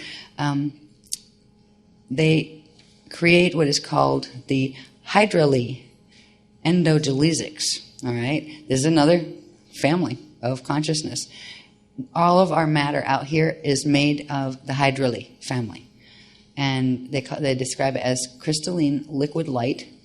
It's atomic elemental water matter base, but that water is hydrolase, and it is the same composition of hydrolase as we gave for the pre-substance state. And this hydrolase is actually atomic. This is what should be cycling through the planetary body. This is what our oceans should be made of. This is what our bodies should have. There was a liquid state that it stays in at a certain point in the hydrolase conversion cycle, where it stays on the surface for a while, and then it goes through an evaporation process that's referred to as the solar symbiosis process that allows for the translation of, or at this point they're going into transfiguration, of moving out of translation and into transfiguration into light. So we'll talk more about the solar symbiosis cycle and stuff in tomorrow's things, but also in tonight's. What I want to do before we go, it's already tomorrow. I wonder if the sun's up yet, but I do want to read the thing on fetal integration, because this will help you to understand where do thoughts go, right? Where do thoughts go is, first of all, they follow this pattern of going from being consciousness, coming in from a source field, say your Ajay body, right? And then they go through from the pre-substance states that every thought goes through this stuff, or should. A natural thought would. What we have here is happening there. We have a little bit of the natural substance of Etaur that we brought in to fetal integration, and then the process was shut down, so we couldn't finish the rest of the process. It's that quantum is stuck in our bodies, in the body cell, and that is actually being drawn out. We're manifesting our hologram through the twisted fields, and we're recycling the same energy. And what we're going to be doing anyway is getting the natural ability back. We're going to be able to get what is called. All right, they want me to go there. All right, we're going to get what we're going to be anchoring what is called the eternal water seed, and that is the spark of the atomic hydrolase that would naturally mark a certain point in the fetal integration process that would mark the point of opening up the whole breathing system, where the child body started taking over its own cell growth processes and would no longer be feeding off the body cell of the mother. And this is the point where we get to clear the structures that are called biological time filters that are coded in and as a radiation signature on the dark matter level into the body cell. We will clear those filters, and it's clearing that as the first step in getting the window to open. I think they're going to do the window opening. They said they'll start it tonight. It's going to be started, like, for anybody who wants it, just let them know, because they're going to do something tonight as the first stage, and then they're going to have us do more technique working with that tomorrow, but they will begin the process tonight. Now, since you had to do the other one early, might as well. It just said, right? Okay, yeah, yay. Yeah, and I hope it, I mean, for me, I had that weird little window dream, and that before that window dream, I had that, just that little space where, I love that space, and I would get it right when I woke up, right? When I was making that transition where, hi, I'm asleep, I know I'm off someplace else, and you may have like a little blank spot, and then you kind of start to realize you're awake, and usually the transition, it's hard to keep an open consciousness through that transition, but I found it was like an open space where I went from dream state and just kind of, oh yeah, I'm awake, didn't move the body yet, right there, and you're just like, expansion. So I would suggest looking for that when you wake up, but it might not come the first morning. I don't know how long they worked on me before that happened, and then it was only after that, after 3 days of a bit of that, then I first got the glimpse of the window, right? What is that? Because it was like right up here. It's attached to the fontanelle, so you know. That soft spot in babies' heads when they're born, the skulls aren't meant to fuse the way they do. That's an anomaly that is created by the reverse light stuff.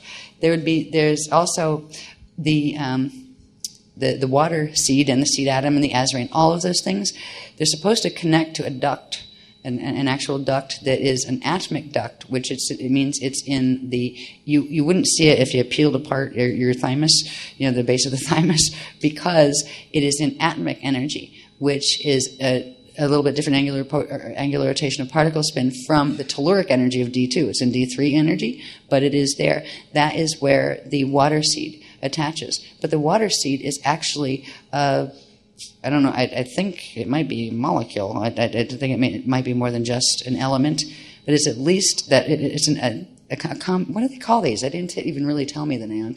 Those ones that, they're elements, but they're complex elements that then break down, right, to be the other currents. And this is something we were born without, and they've not been able to bring this back. We had to work with the healing levels of the planetary grids and with the shield to get where the body could hold that, because otherwise you just couldn't bring it in, and the fields would kill it. We're going to be opening that tomorrow, but they're going to start the window, I think, tonight. What I'm going to do first, though, is I would like to read you, and it's a bit long, but it's an interesting thing to think about, that we're kind of rebirthing in a nice way, not like the scary rebirth treatments that are sometimes floating around out there in psychology land. Excuse me.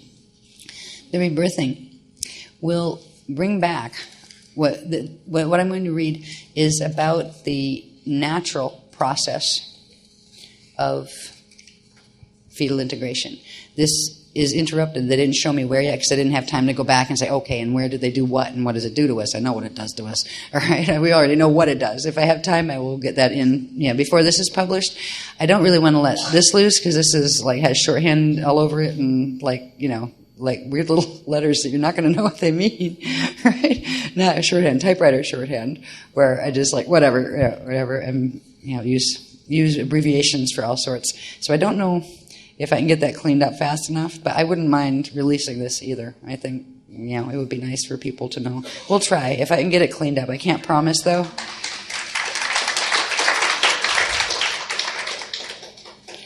Yeah, and this one's a 3-pager. Excuse me. Okay. But it is seriously shorthand. It's like how they talk to me when they're bringing me the stuff down, right? Okay. Getting it down, right? Okay. All right, try to get that. So if you do get a copy of it, you can consider it is a rough version, and the most important parts of the process are highlighted. It's still up for if there's any corrections that need to be done, or like if I got a word wrong or something, they let me know. It's nothing severe. They would have, said, "Yo, change that now," right? But just if you can take it for what it is, it's a rough, but it's pretty close. Anyway, it's called Where It All Begins, right? And remember, this isn't just fetal integration. This is every time you think a thought, this process goes, right? Actually, by the time you notice it, on the ego mind level, it's already been through quite a lot, right? It's been through quite a lot of passing up through the states, the pre-matter states. But this will give you an idea what every thought does, as well as how the fetal integration takes place. There's a series of places in the body the energy goes through first, and that will show you the same thing that happens with thought as well in its different pre-matter states and things. Okay. Now, first of all, let's see what my shorthand says here. Yeah, I'm just doing my shorthand so I can know where I started with this.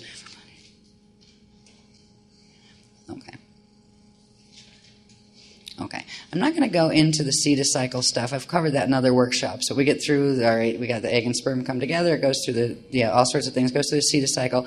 In that process of the seed cycle, the Vibhati cell is actually set with the merging of the egg and the sperm. That comes from the parents. And it creates a quantum of energy that was donated that gets used to raise the body, but it becomes a filter that the light body expands within, that actually stands between the light body and the natural Tiwa structures of the Ajay body. And that's where we get the filters that actually genetically have our genetic programming in them and a lot of our cellular memory. You get parent cellular memory too. That is how memory is passed down from generation to generation, and the race memory mind as well. But anyway, well, I'm going to start with, let's see. So we got the Vibhati cell and we got the Vibhati sac, and at this point we haven't even... we haven't even birthed out the Illumeridana spirit body yet, because the seed cycle that happens after conception then births out the spirit body. The Ajay body starts first. It starts right around the time of when the Akashic and Akushik records form and the Rishaic records, which are at the center of the Ajay body, and the seed from which the spirit body grows. We covered all of this stuff with the seed cycles when we were dealing with that, and I'll go back over a bit tomorrow probably with that chart, but I'd rather just read this tonight and then maybe let everybody get some sleep and maybe even get a little bit myself before I have to wake up again and do it all over again. But anyway, so if we can get us to the point where we know the spirit body is growing, and finally with the birth of the spirit body Lumeridana inside of the Ajay body, that's when the Taran light seed births, right? So that's when the start of the light body starts to grow. And then the Rasha body starts to grow from there. All right. Now, we have those structures, and this is way before fetal integration takes place. These all happen like in the first hours, days, and weeks, really. And I think it's I forget what the weeks are. It's on that other chart. I forget what weeks. We'll look at the exact timings tomorrow on the chart because it's quite a complicated chart. My eyes are too tired to read it now, actually, because it's up on the thing. But there's a point where the spirit body and the Taran birth, and it's still after that, several weeks after that. That's 33 to 56 days before that the body form that has been being fed, its cellular growth pattern is being fed by the body cell that was donated by the parent. Then the fetal integration point occurs when the body reaches a critical mass of energy holding capacity, when it gets big enough to hold the quantum that is the smallest quantum you can put in as a spirit trying to integrate. And when that point happens, that point is called the fetal integration point. So here's how they describe this. And again, it's slightly shorthand as far as when we do formal text for books and stuff, there's a lot more words, right? So this is kind of like in a nutshell. It does this. All right. The first thing is the eta or spirit, which is the stuff coming in, right? Like that is the eta or consciousness, right? That is the eternal non-substance that is everywhere. The aware stuff, right? God stuff.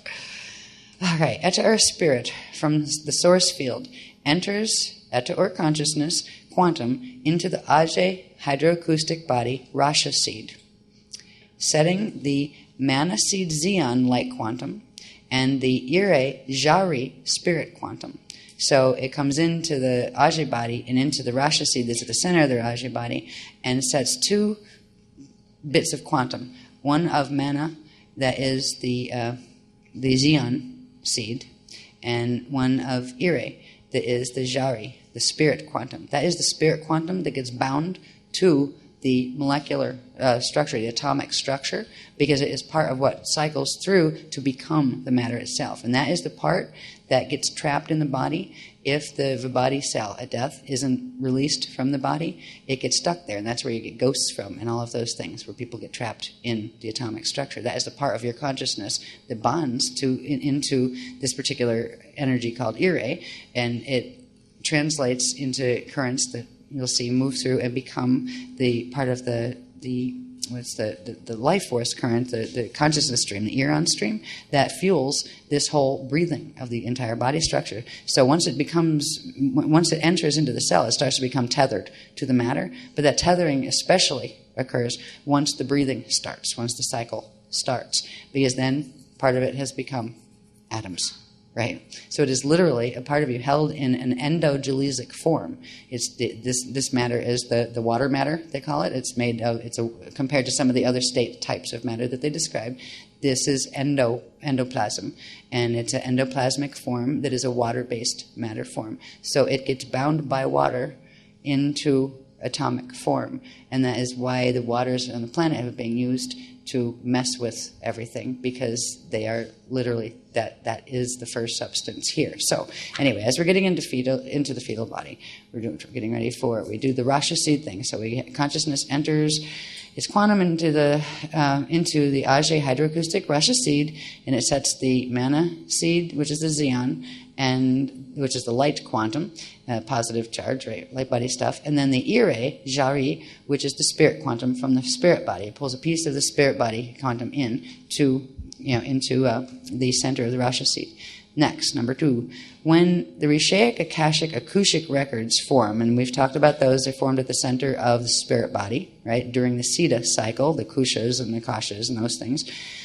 When the records form in the Siddha 2 cycle, spirit expands, and we'll just call them the Eta spirit. Spirit expands from the Rasha seed into the Ajay body, around the Vibhati cell, which is the cell that forms around the egg and sperm when they come together, or the fertilized egg when it is fertilized.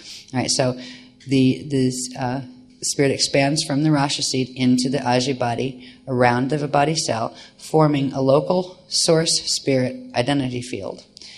It remains in the Ajay body until the parent gift quantum from the Vibhati cell grows the fetal structure to a quantum tolerance. All right, so that means that it's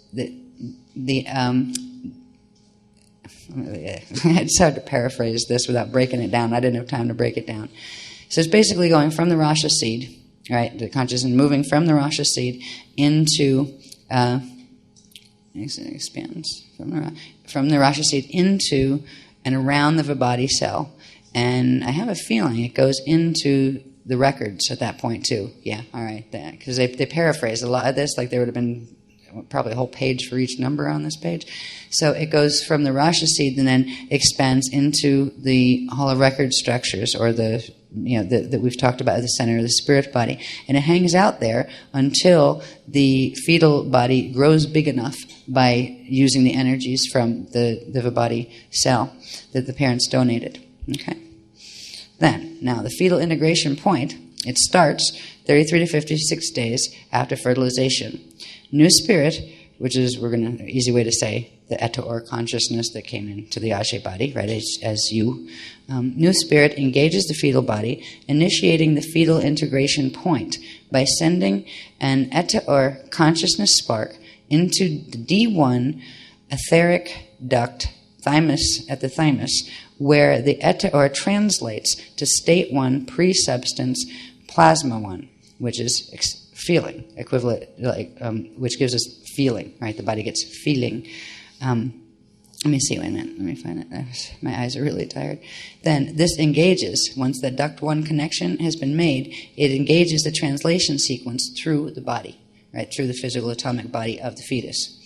Upon entering the D1 duct 1, the incoming spirit engages the Vibhati cell, biological time filters, and the pre-substance plasma 1 feeling, Eta or consciousness sparks, draws the polarized Mane Xeon light quantum and the Ire Jari spirit quantum together, forming the Manu quantum Iran stream of consciousness. All right, so it literally pulls those two quantums together and starts to form the stream of consciousness that is your I, that becomes your I am awareness. I am aware, I am here, I have a flow of energy that I see. I don't see the blank spots between moments, right? That kind of thing, because there are. That moments actually flash on and off, we just don't see it. This is what the Vibhati cell does. It creates a rhythm, a base pulse rhythm, that allows you to perceive the hologram of matter without seeing the spots in between when things flash off. And it also controls the BPR, the base pulse rhythm, to at the core level, and that's why we have to clear these filters, because they create biological time filters. And right now we're in a time loop in blended earth on the net side, and that would make it where we can't get out into the BPRs, or base pulse rhythms of the body, that would be necessary for a slide to get into ascension earth. So that's why they're trying to teach us about these parts and how they kind of work together. Yeah. All right.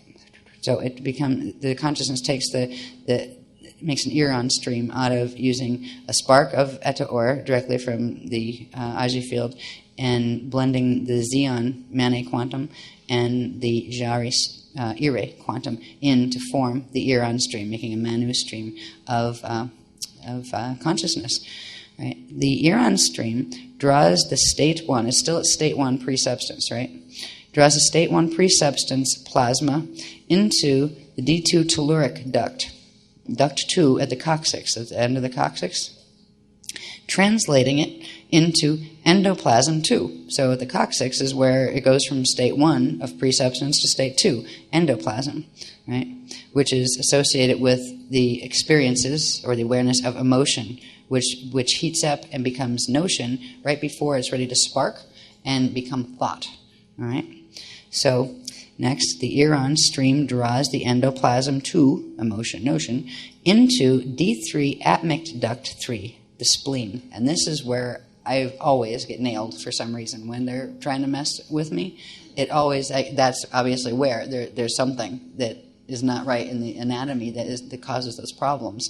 So when this spleen is where it will take the D2 endoplasm and that's plasm, not ma, right? Plasm, which is the pre-substance.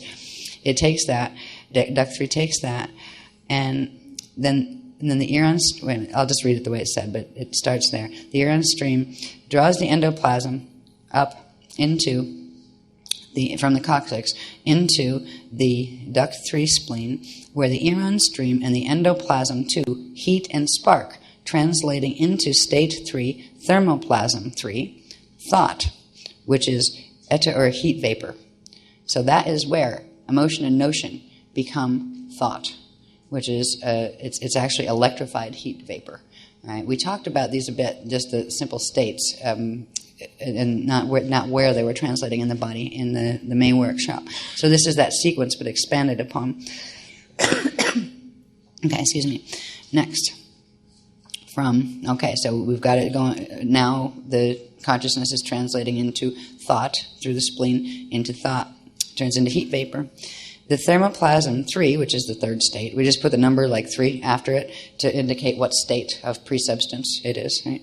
The thermoplasm 3, eta or heat vapor, thought, thermal transfers, like a heat, right? Thermal transfers to the blood, central nervous system, and hypothalamus from duct 3 spleen and rides the pineal triangulation.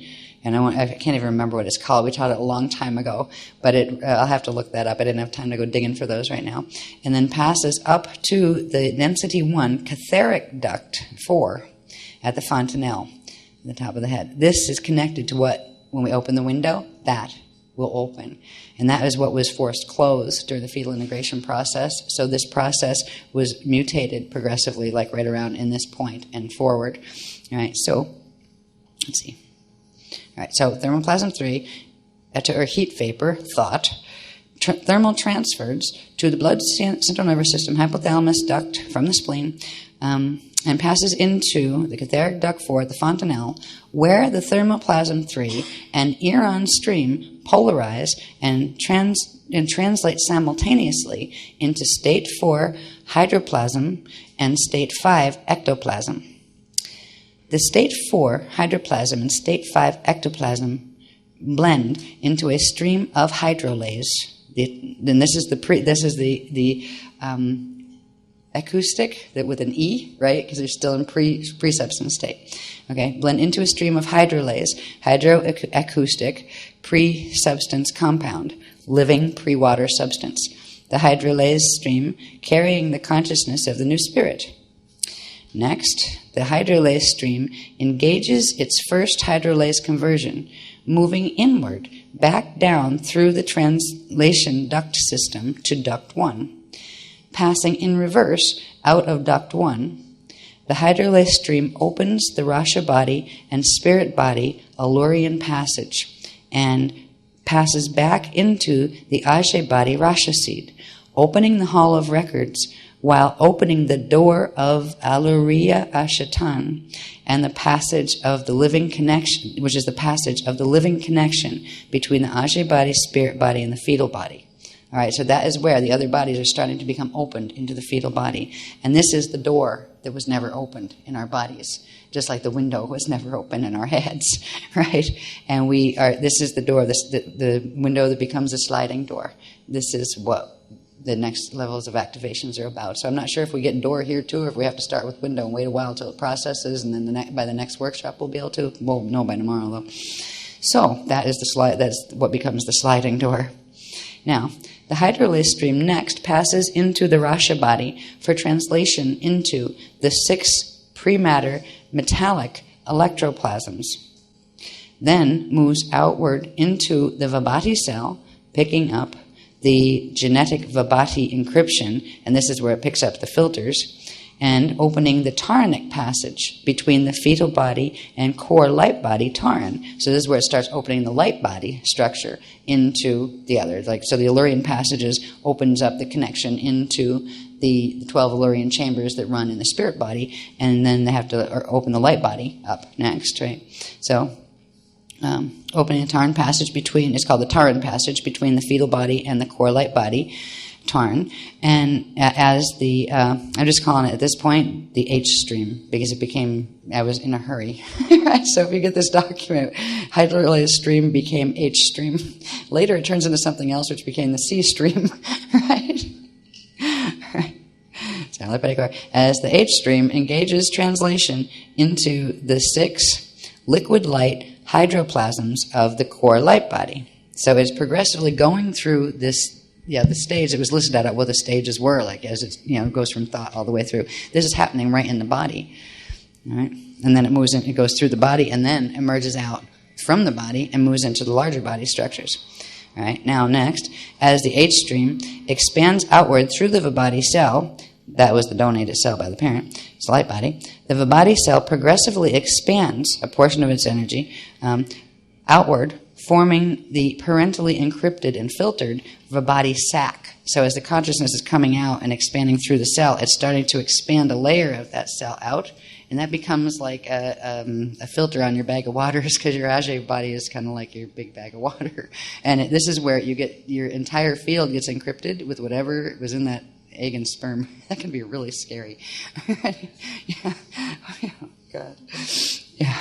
And imagine what, this has gone on for generations, since the Atlantean times. Oh my God, can you imagine what is in our body cells by now?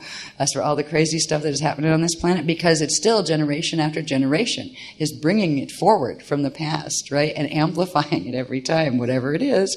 And it hasn't been good from a long time before Atlantis, but it got especially twisted then.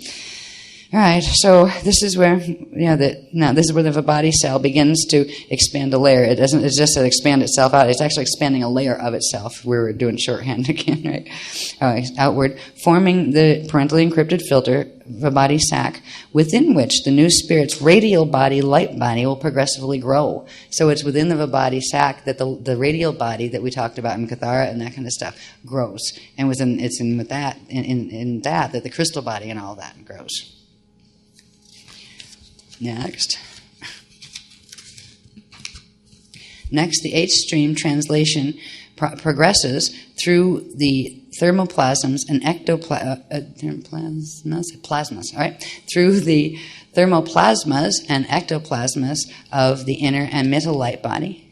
All right, let me make sure did I hit hydroplasmas? Yeah. Okay. Yeah, it did. Okay. Yeah, that's when it went. The H stream engages translation into the 6 liquid light hydroplasmas of the core light body. When it went in when it went into the Taran, I think I didn't miss a step, did I? No, I didn't. That's when it did the Taran passage thing. When it connected the light body into the physical body structure. Okay. I'm just so tired I can't remember what I said 2 minutes before it right now. So, pardon me if I'm reading a bit awkwardly. All right. Next, the H stream translation progresses through the thermoplasms and ectoplasmas of the inner and middle light body. In the middle light body, the hydrolase stream translates into an ectoplasma celestalon stream and continues expanding outward until the Vibhati sac has expanded out to the inner parameters of the Tiwa field, the transfer back and forth field of the Ajay body. Next, 13. Upon full Tiwa expansion out to the inner part, where it hits the Tiwa field where they just start, and that's where the Vibhati sac stops, and then something happens. Upon full Tiwa expansion, the celestalon stream opens the pentagonal Tiwa window. Here we go. Right? The passage between the new spirit's Ajay hydroacoustic body, its Rasha seed, the Rasha body prana seed, and the central vertical column and pineal of the fetal body. So this is where the window opens. It's supposed to open during fetal integration. Right? After opening of the Tiwa window, that is the Tiwa window, what is now it's the C stream, that's the celestalon stream, because it changed from being hydrolase into celestalon up in step 12, right, which we'd read. All right, the C stream, celestalon stream, passes through the window into the outer Tiwa field of the, now we got AJ body. I'm just using AJ, it's just like AJ, right? Just too long to spell when I'm typing fast. AJ body, setting the body encryption into the outer Tiwa field, forming the first Tiwa plate morphogenetic seed. And this is we're going to teach us how to start playing with this tomorrow, into the outer Tiwa field. The translation sequence continues as the outward moving C stream next engages the boundaries of the Ajay body and interfaces with the Tiwa oron. Remember that little oron that's on the end of each one of the Illyrian chambers, I believe it is. Yeah. Interfaces with the Tiwa oron that extends from the oh, my eyes are going cross-eyed here when it extends from the Rasha body to the Ajay body at the end of Illyrian chamber 12. And all of the Illyrian chambers have one of these orons at the end. And the orons are supposed to connect the Tiwa fields directly to I'm getting really tired, to the Ajay body. So it's supposed to be an open connection, a flow. Upon engaging the oron, the C stream picks up a prana spark from the Ajay body. But a dark, actually through the Ajay body, I think, it's dark matter, so it's one of the Rasha sparks, a Rasha prana spark from the Rasha field. Then refracts. It refracts, polarizes, and turns around, splitting into two currents of ectoplasmic consciousness, a positive charged celestaline stream, which is ectos plus mana, carrying prana chi, a third quantum joule, and a celestite. Celestolite. These celestes are getting me tied. All right, celestolite, the positive charge celestolite stream. That's the ectos plus mana that carries the prana chi with it, and that's the white powder gold stuff. And a celestaline stream, which is ectos, mana, like the other, plus hydros. And all of these have specific chemical or like elemental atom numbers and letters and things. And I'm still working on the charts to try to make the list of all of them. Some of them are on that longer document there about the states, where it gives some of the formulas for the ones I had handy. Okay?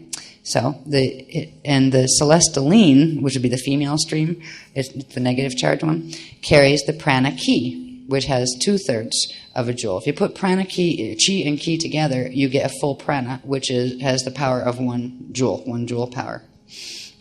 All right, now, the celestaline, that's celestolite.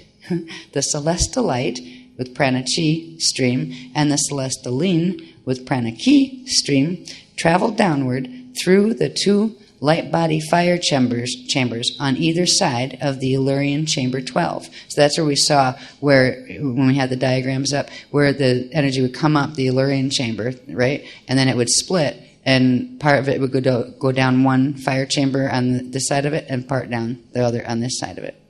All right, so this particular one, let's see, light body times.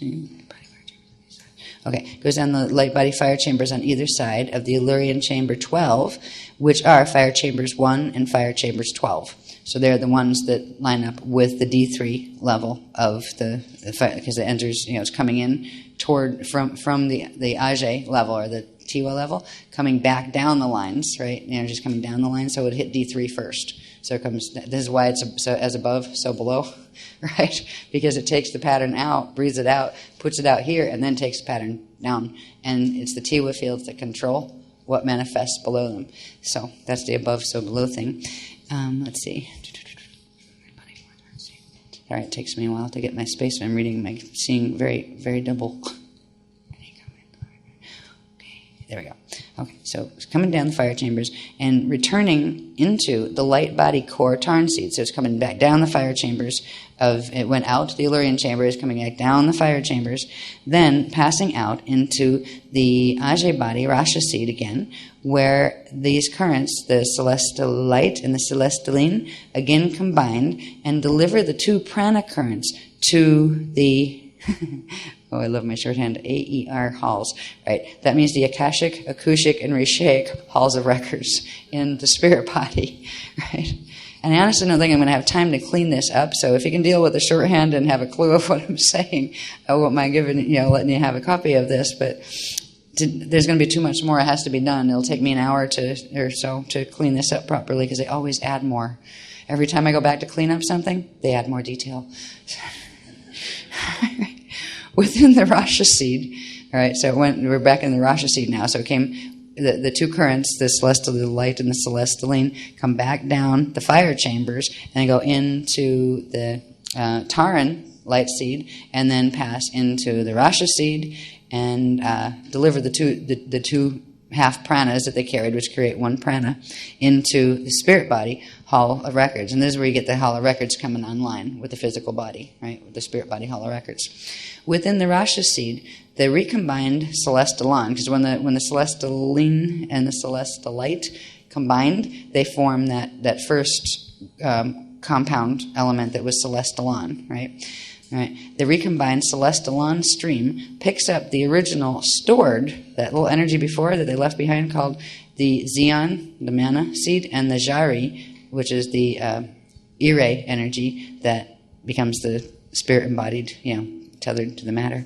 All right, so it picks up these. The celestalon stream, C stream, picks up the original stored Zion, mana, and Jari, Ire quantums, and draws them through the D1 thymus duct 1 and into the azure of the light body, where transformation happens. As the celestalon, Zion, and Jari spark, translating a portion of the celestalon into atomic hydrolase endoplasma, which is deposited within the azure with the Zion and Jari, which together form the eternal life, living water light endoplasmic seed atom, the eternal water seed, by which the first organic breath, solar symbiosis, and the pentagonal transduction sequence of materialization is set in motion.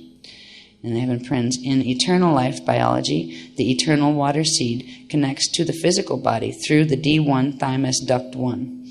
All right.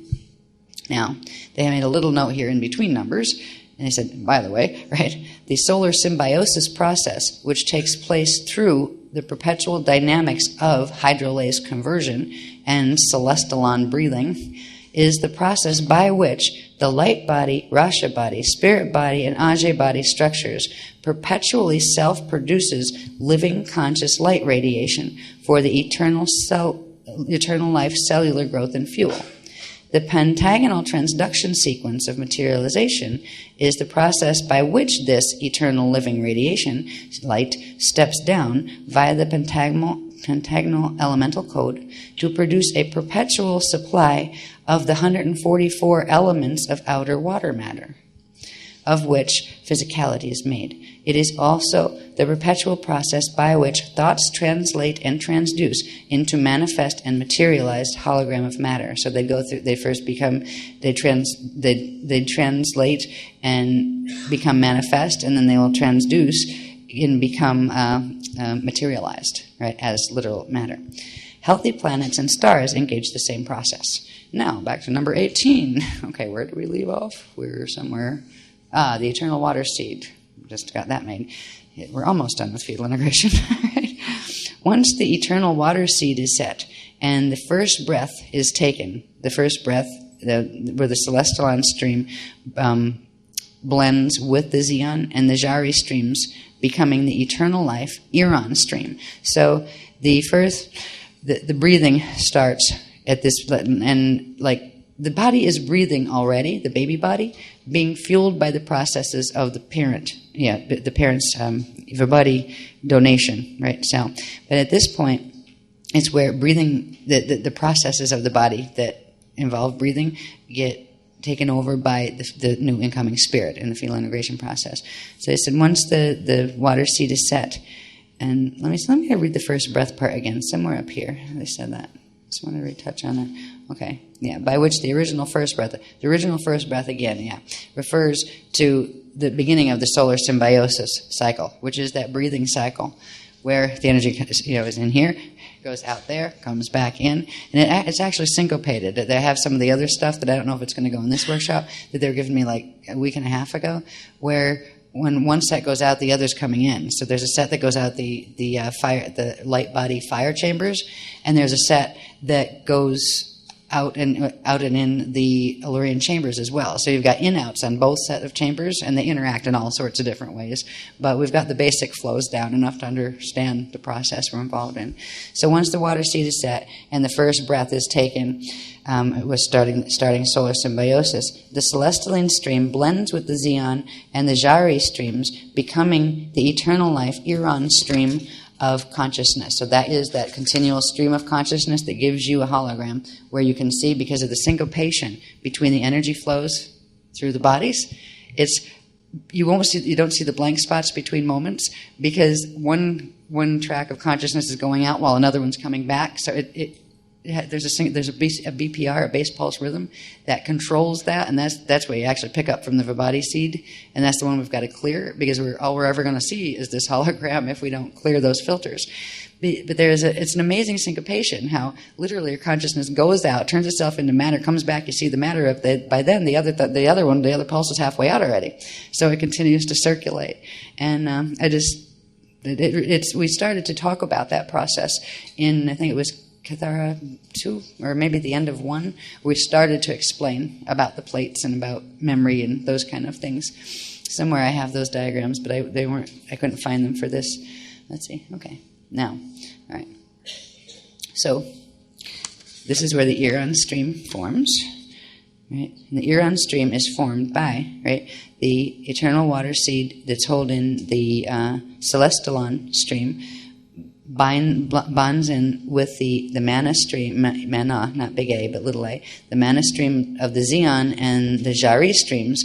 And actually, I don't even think they're streams at that point. I think it pulls them into becoming streams and bonds them all into an eternal life Iran stream. So at that point, the stream of consciousness, which first engages the duct system of the fetal body. So first it engages, once the Iran stream is formed, it engages this duct system of the fetal body again, enters through the duct system, enters the central vertical current, opens the star and seed crystal seals on the chakras, causing the conscious I am presence to awaken within the new embodied individual. And that a natural I am presence would involve I am atoms, I am body, and I am ego, right? But not twisted ego, right? And ego means epigenetic overlay, right? But also that state of consciousness that is right before the big one, which would be the God self consciousness, which is in the outer fields of the Tiwas. But that's that place that's like from the first subharmonic to the 3.5 subharmonic. That is where the I am conscious, I am bands are, right?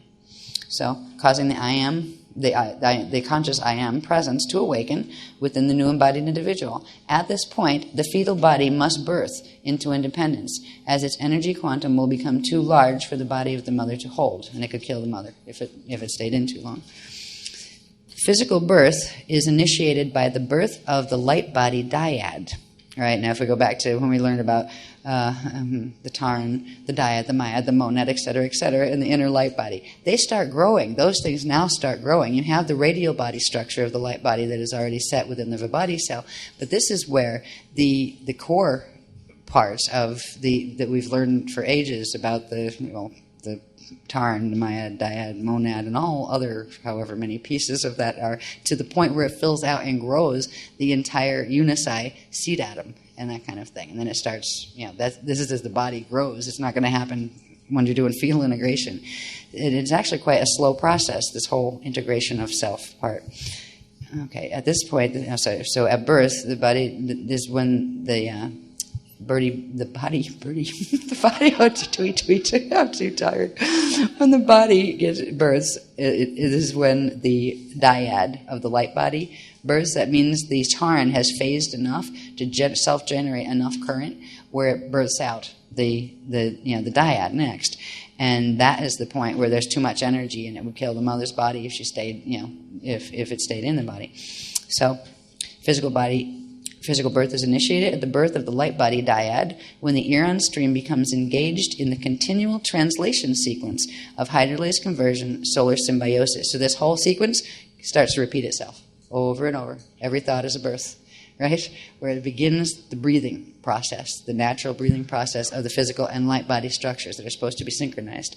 Okay?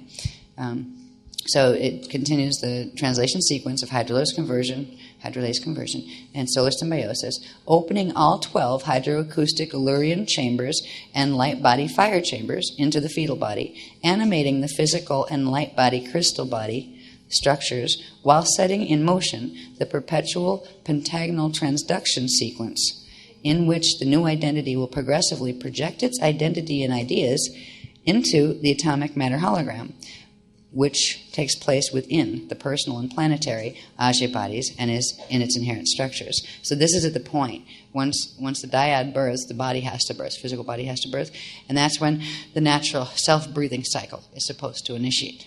All we get is self-recycling cycle. And we use the quantum that was originally in the seed atom and in the water seed. We burn that out because it's supposed to recharge. This comes into the next part. What's supposed to happen later? All right. Now they said from the fetal integration point, which is the 33 to 56 days. Oops, I said I moved 55 there. That was a typo. The new incoming spirit takes over the processes of fetal cellular growth and becomes tethered to the fetal body.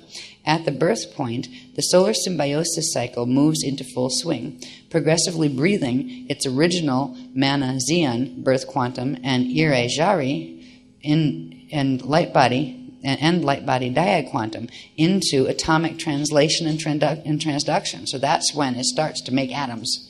We have the ability to make atoms. This is how we're going to make the protection field in our own fields, right? To get this process going back. I just saw the sparkly field again. It's back, right? But this is the big one. We'll have these right in our fields. Okay, no. Okay. At the birth point, solar symbiosis was full swing. Okay, so it moves into full swing, solar symbiosis cycle, progressively breathing its original Zeon and Jari and light body into translation first and then transduction into matter. The fetal integration process ends at the first birthday. It takes that long just to get the original quantum in and started and process the original birth quantum. Then that's already that would means it would be translated and transfigured into atomic form already, and then it would start the cycle of the dyad, where the dyad energy that would start to grow, and the myad would birth in the light body, just as the dyad cycle would begin.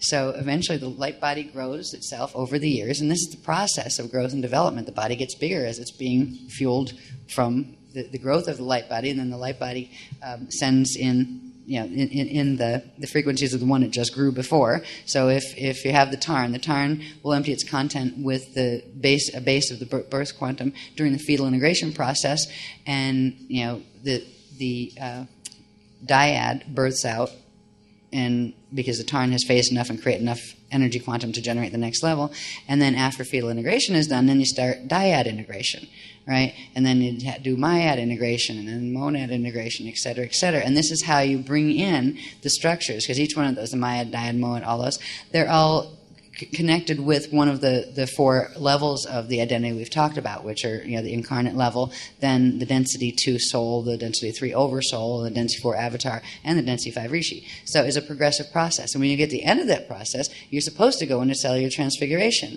where you clear the body imprint, transfigure your cells back, the atoms back into light, and have an eternal life body that is the Mashaya body. That's supposed to be the natural process.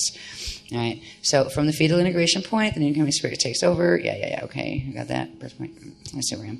Fetal integration. So it ends on the first birthday, the fetal integration process, and that's when the light body myad births on the first birthday, and that's when the dyad begins to empty into matter, right? To begin to empty its quantum into matter translation, and when the myad births at the first birthday. And that would be with complete embodiment of the dyad consciousness. So once the dyad completely embodies, the myad pops out in the light body structure, and it gives the next set of cells the download into physical form.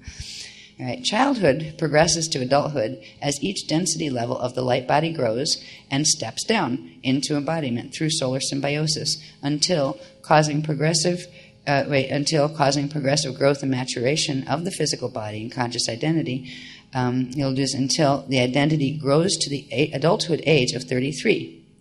To engage the Kalihara and Transfiguration Starfire Ascension cycle, the age of 33 is when the whole structure should be downloaded by that. That's when you get the avatar integration. Your density 4 level comes in.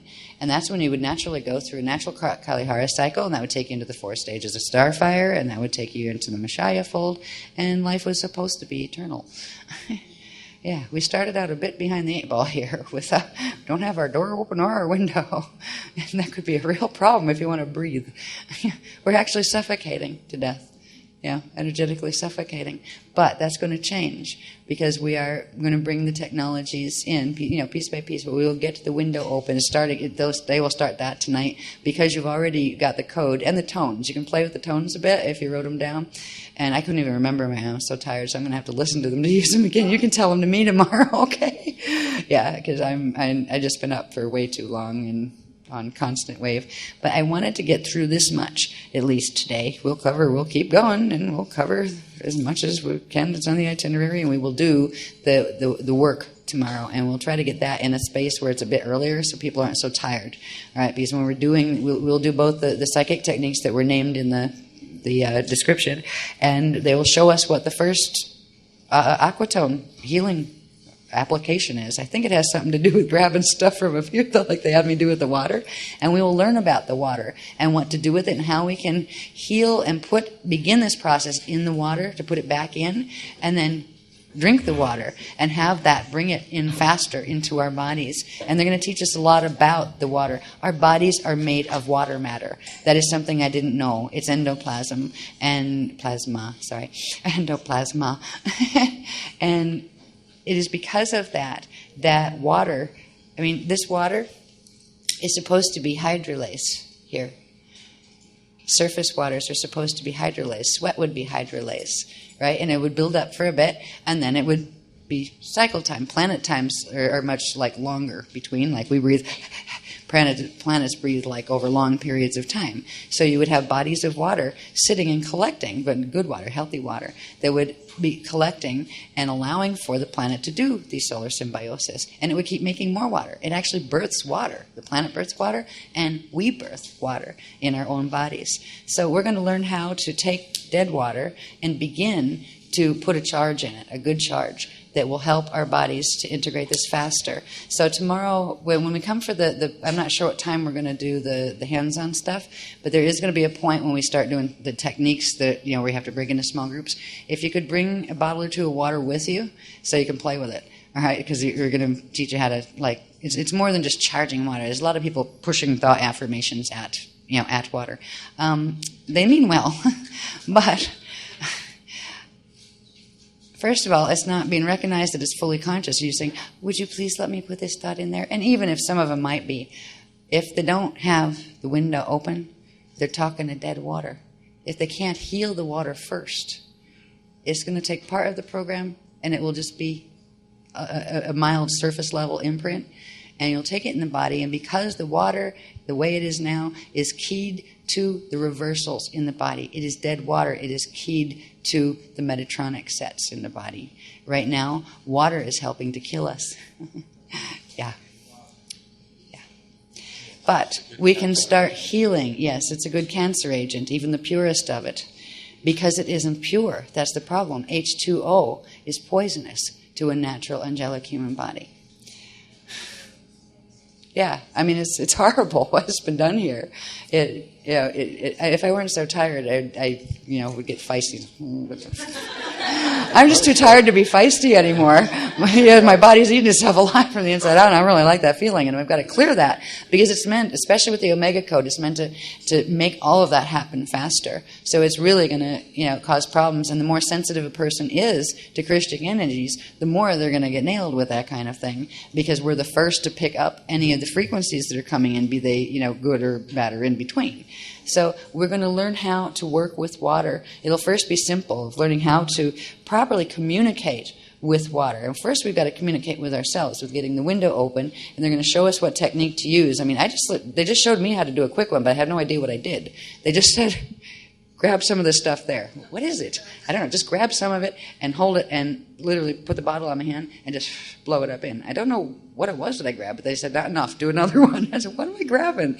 So I don't know what's up there. I know that's where the fontanelle duct connects into the window, right? And I know they're going to begin the process. I don't think it's going to crack our heads open. I don't know, though. I've got skull cracks that emerge in really weird places over the years of working with techniques. Not painful ones. They don't do any damage, but they give a little ease to the pressure inside my head, right? So maybe the brains will grow, and maybe our fontanelles will physically open someday, too. Yeah, and you don't have to do any of those horrible practices. Some people in the New Age science doctor set, they resurrected some horrible torture techniques in order to enlighten themselves again, where they would literally, and in certain other countries, they would actually do this to the children. They take like a sharp object, kind of like an awl or like equivalent of a screwdriver, right? And they would hammer it right in through. Yeah. Some of the Tibetan sects do that, and sometimes they would also do it to there. I'm surprised that cultures that engaged in those practices had anybody left on planet by this point, because the chances of killing a person that way are very high. And it doesn't help. It actually damages the apparatus. These were taught by the FA groups to do this. Innocent people were taught to do this stuff, promising enlightenment. Oh, it'll open certain stuff up. Yeah, it'll open you right up to the Metatronic fields. So you don't have to do that kind of stuff. It will happen naturally if you're bringing in the right currents. You don't have to mess with your body in those ways at all. So anyway, this is the beginning of a fascinating journey. Again, every workshop is another journey for me. I think for you. I will do my best to keep times. I don't even know what time to say come back tomorrow. It's almost like going to be like one of those on-call ones, like somebody will, like Mac or somebody, will get it to them and they can let us know. It's not going to be early, just know that. I would love to have it before 4 o'clock. I hope so, because there's a lot to cover. I will see where this goes, but I don't think it's going to be 4 o'clock, at least for my part of it. Now, if we can get some technique in first, like they did last time, we had to, because there's only, and as it come running back and forth, and he'd come give us the next load, and he'd come and do the techniques. But I need more bodies of my own to do this. You know what I mean? There's not enough hands. There's not enough time to be here and taking it down at the same time. So we're trying to work with that. And yeah, I keep trying. I'm wandering around somewhere where there's a beach out my window, actually. It's really funny. There's a piece of me they actually sent to this other location so I could get the line in more clearly in the future, from a future space. And they've been sending it down that way because it was crashing my body. It was just, the line was too high frequency for what the body can deal with right now. So I don't know if they're going to teach how to do that yet, because I don't know how to do it either. It happens. It just, because some part of me obviously knows, but this one doesn't. We all have this wonderful place, though. It's that I am God self space in the Tiwa fields. And as we open these windows, more of that. And that's where you get that bliss, heavenly feeling, where everything seems kind of like, it's a thought form. And you realize, I remember one of the realizations I had, I felt so bad for my dad caught in his review loop, and he's still worrying about money. Like, at least I wish, like not having enough and, horrible things and all that. And I was saying, gee, I wish I could just tell him, explain to him how easy it is. He's dead. He doesn't have to worry about that there anymore. Then it dawned on me. It's the same there as it is here.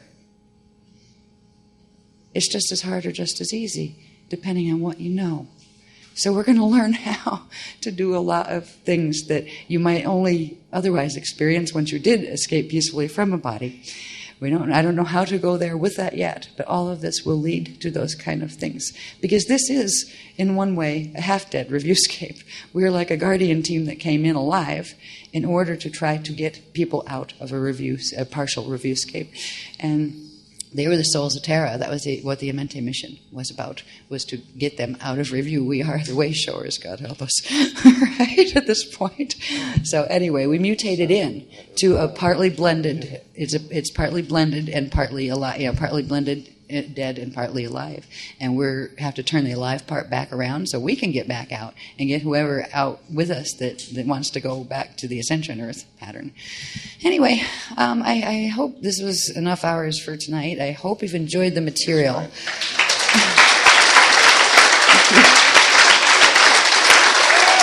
Have a good night, guys. I've been asked to tell you before you go to bed, do sleep well and enjoy your window in the morning. Regent ordinations are at 5 p.m. tomorrow.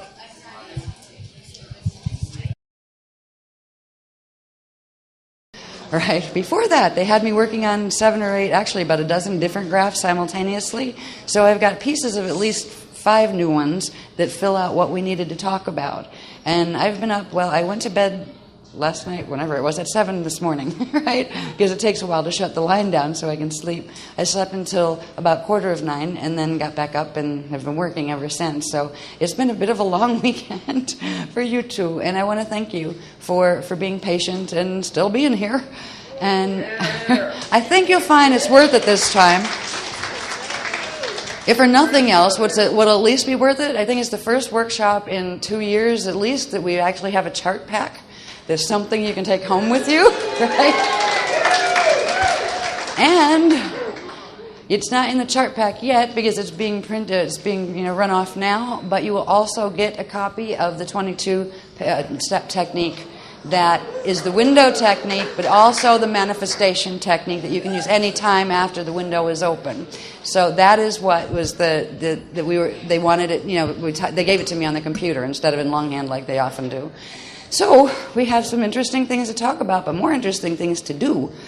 I will do probably the graph sequence first, and then we will go into technique, because there's the 4 they're like introductory techniques to just kind of get the side juices flowing, and then we will move it into the big technique, and then we'll start to see how this gets applied to the aquatone healing system, the advanced Cathar system. Once we have the windows open and certain energies flowing that are kind of almost explained in the technique, right? And we'll give you a run-through on the technique before we launch into it. But then I was thinking, they had said that we're going to do client sessions like we do in the early Cathar workshops. And I was saying, how are we going to do that with that many people anyway? The room isn't big enough to lay everybody on the floor, with a partner so they can do that. And at this point, wouldn't be enough time to do that. And they said, that wasn't the plan. The first client is the water. Right? That's why we were asked to bring the water. So we will work with how to start the healing process with water. And we can do that once we heal ourselves. And that is what this technique, I'll read it to you when we get there. I'm wondering if I'll read it to you first. Do I want to read it to you first? Some of it. I'll save it for right before we go into it, yeah. So what I think we'll do first is learn a little bit more about what we are healing here and why it needs to be healed because of the distortions that we've talked about that are in the gene code and the planetary fields. There is something that will become fixed inside of ourselves with this particular technique that will be toward the end. And it is something that is quite sinister. And I was amazed when they told me. I said, oh my God, it kind of creeped me out, actually, where there is a direct physical manifestation of the distortion that is part of the human biology, and we're going to see what that is. So, and they wanted us to understand that tonight because that particular thing is going to start changing once these activations are done, and it will start healing. And I'm wondering if it means it'll start disappearing, because it's a part of our body that's in there that actually doesn't belong there, and it's part of the mutation that because the body is an atomic generator, it is there are key parts of the manifestation of atoms process that take place in our bodies. This particular part of our body wasn't there when we were angelic humans, and I'm wondering if it's going to just eventually do something different, maybe, like get put in service for the Christ. I bet that's what we're going to do. Okay, I got it. They didn't tell me that. Oh, we're going to use, that's how we're going to harness the other fields and bring it in, since they've got a receiver in our body anyway. Once we clear the bodies, we can turn that receiver on to turn their fields around. That's how we're going to get the energy. That just came in, right? I didn't know what they were going to do with that. So anyway, we'll start with the graphs and get that part over so we can get into techniques. And what? Yeah, I'm ready. Ready as I'll ever be. This is just to remind us when we're talking about the Tiwa fields, we're talking about these areas up here in the density 1. I'm sorry, I'm tired, so I might be tripping over my lips a little bit tonight. The Ajay body, the density 1 Ajay body. Now, of course, this connects into much, much larger structures from the density 2 and density 3 and density 4 level. But this one is actually control for the whole system, because you can actually progressively, if you get the density 1 body healed and begin its transfiguration process, it will just bring the rest of them in. So we won't lose the parts of ourselves that are stuck up in the matrix. We're almost like the trump card. Our body's down here. We're the trump card. If you couldn't get out and you could get one of these bodies out, it would get your whole matrix out, like anything that's not completely fallen in a black hole status. So this is just to remind us about the pentagonal code that is the thing that creates the sparks on those corners. Every one of the lines, the Illyrian chamber lines, creates sparks, and these are the things that generate. What they actually do is start spinning when certain currents come up the Illyrian chambers and do their split with the prana and then come back down the fire chambers. There's that whole process is set in motion here of literally endodelezic sparks and endoplasma. And endoplasma is the water matter substance that our atoms are made out of. So this is literally the atomic generator. And you could put yourself like standing right here in the middle of that. You are one. We are atomic generators, and we've been hijacked because they use our fields to actually create the net fields in Earth's atmosphere to keep Earth imprisoned, which is interesting. Yeah, that's why they did it. Yeah.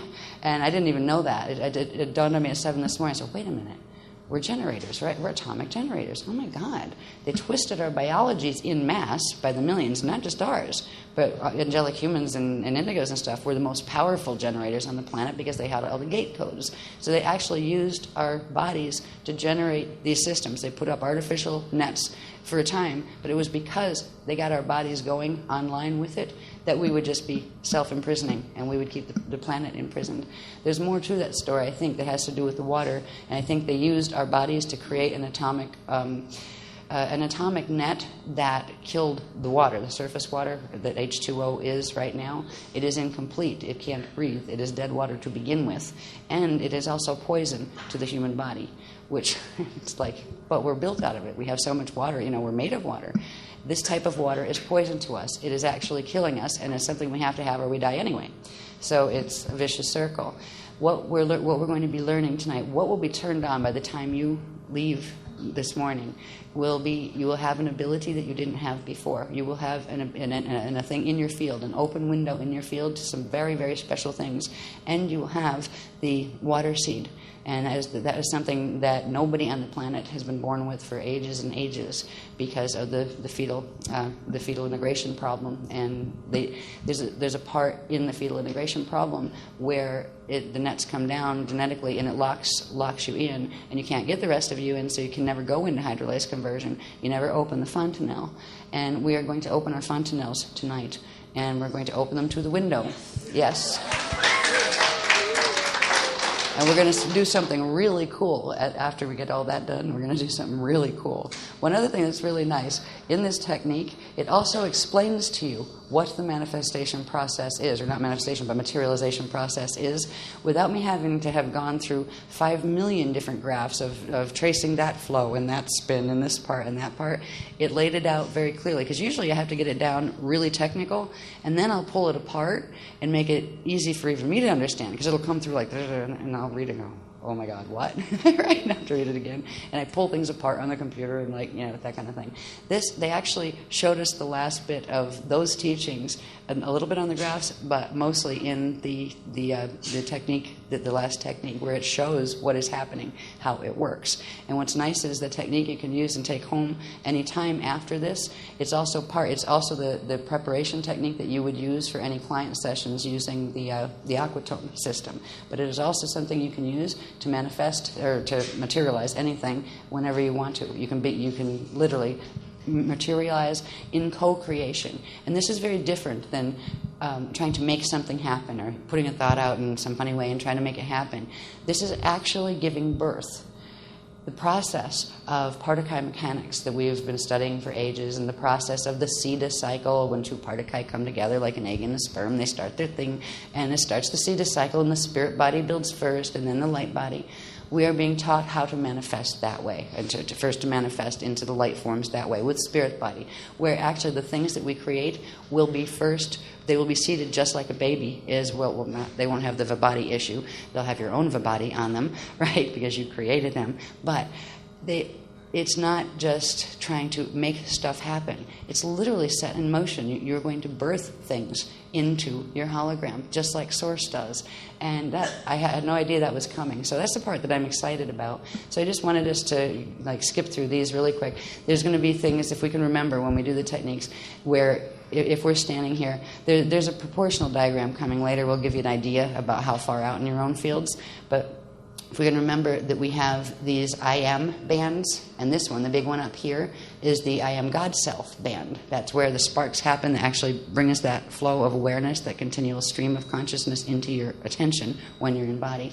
So you have the I am God Self here, and I am ego here. That's the one that controls the epigenetic overlay, and that's where the nets are in. And then there's the I am body, and I am like atomic, etheric, cellular structure, like atomic structure.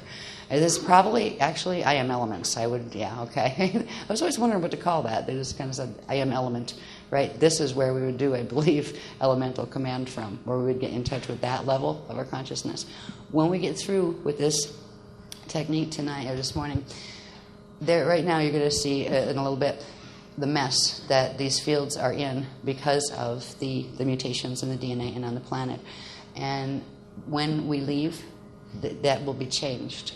It will take a bit of time for it to run the axiotonal lines, but the main things that are holding the mutation into the body, that will be gone from this point forward in the people who have done this technique.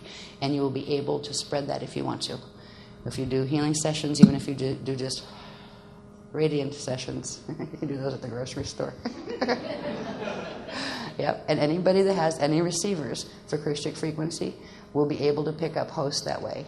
Yeah, I'm thinking about going and sitting in some cemeteries, just visit cemeteries and start freeing the Jaris, but we'll do that later. Anyway, next one, please. We should have Jari freeing parties, just get together and learn to do the circles and just really do clean sweeps of the earth grids and get a lot of that out for them. That's coming later, I think. All right, this is just to help us remember what the pentagonal codes are about. It's about how when the conscious energy comes up through here, splits here, some of it goes out here, the ethos and eros come down in here and form this. And this is just a flow pattern, and it's through the flow pattern that sparks occur. Every place you see a dot is where the sparks of matter occur. These are endogelesic sparks, and the endogel is the stuff, the water matter that we're made of, and the atoms here are made of. And each one of these lines has, each one of the Allurian chamber lines has the core encryption program for a set of 12 elements. One of them is the prime element, and the other are its children. And so you get a set of 144 naturally occurring elements that would be a natural structure. Here we don't have that. Here we have some strange concoctions actually that don't really exist in anything else but fall matrices. And we're going to start turning back on the potentials that do exist within the natural atomic base, because there is still a bit of natural left. We'll see why when we look at the diagrams that explain about the two pentagrams I was telling you about, one on the top and one on the bottom. As far as in the bodies, well, they're also on the planet. And fortunately, at least there's two. At least one of them is still spinning in the direction it was supposed to. And it's only because of that there's any potential left to bring the quantum back and to try to get out of here, get the mutations off you. So they were just touching base with the visuals of the structures again, so we remember when we hear them, we remember, oh yeah, that looked like that. Next one, please. This is my favorite. This was the one that just explained how there, for D1, D2, D3, and the density level, there's an offset in how the Illyrian chambers line up. So if you want to find and understand elemental charts and atomic charts of the Illyrian chambers, you have to have those offsets. And I haven't had time to do this. This will take me forever to do this because you have to be real careful with all of that. So this is just to remind us about how we find the different, like what elements are what on what lines in the particular graphs that are coming. And that is the key to actually, you can actually find out the downstep pattern of any element or the upstep pattern of it and what its natural parents are and that kind of thing. And eventually that will become very handy for us as we move more into the hydroacoustic systems of healing and materializing and things. But to get an understanding of how this works now is a good idea. And so just to remind us about that we have D3, D2, D1 on each line. And also each one of those, and even on one dimension, say D1, you would have a chamber. It would have its 12 elements. And each of those 12, that would be 12 tones, right? They'd actually be subtones, and there'd be one main tone for each one. So they have this. There's some songs happening here, because if you have all those tones just on one dimensional level of the Illyrian chambers, and then you have three of them together, plus the ones that are extending into the Tiwa fields, that's like four, right? 4 different sets of tones. So every line would sing a song. Eventually they'll be showing us what that is. It's also interesting that every line also has a series of letters, and there are, just like there's 144 primary elements, there are 144 primary literally letters that the languages, the natural Christic languages, are made out of, just like unnatural languages like we have to use here. We have languages and they're running in reverse, most of them. The Christic languages have different symbols, and we're shown they're going to give 12, but we would still be over there and not here. So they gave us 1, 2, 3. I think we have 4 or 5 of them. And just to give you an idea of how they work, they're going to be brought in to the Aquatone healing system in a really unique way. I can show you some of where that's going.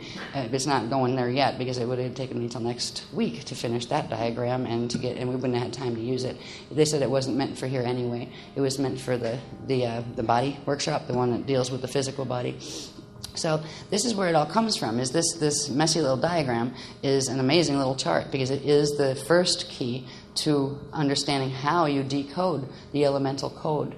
And it's a good thing they're teaching us this, so we understand what we're dealing with, because with the activation that we're going to have before we leave, it is going to bring us into where that I am element part of ourselves, it's going to clear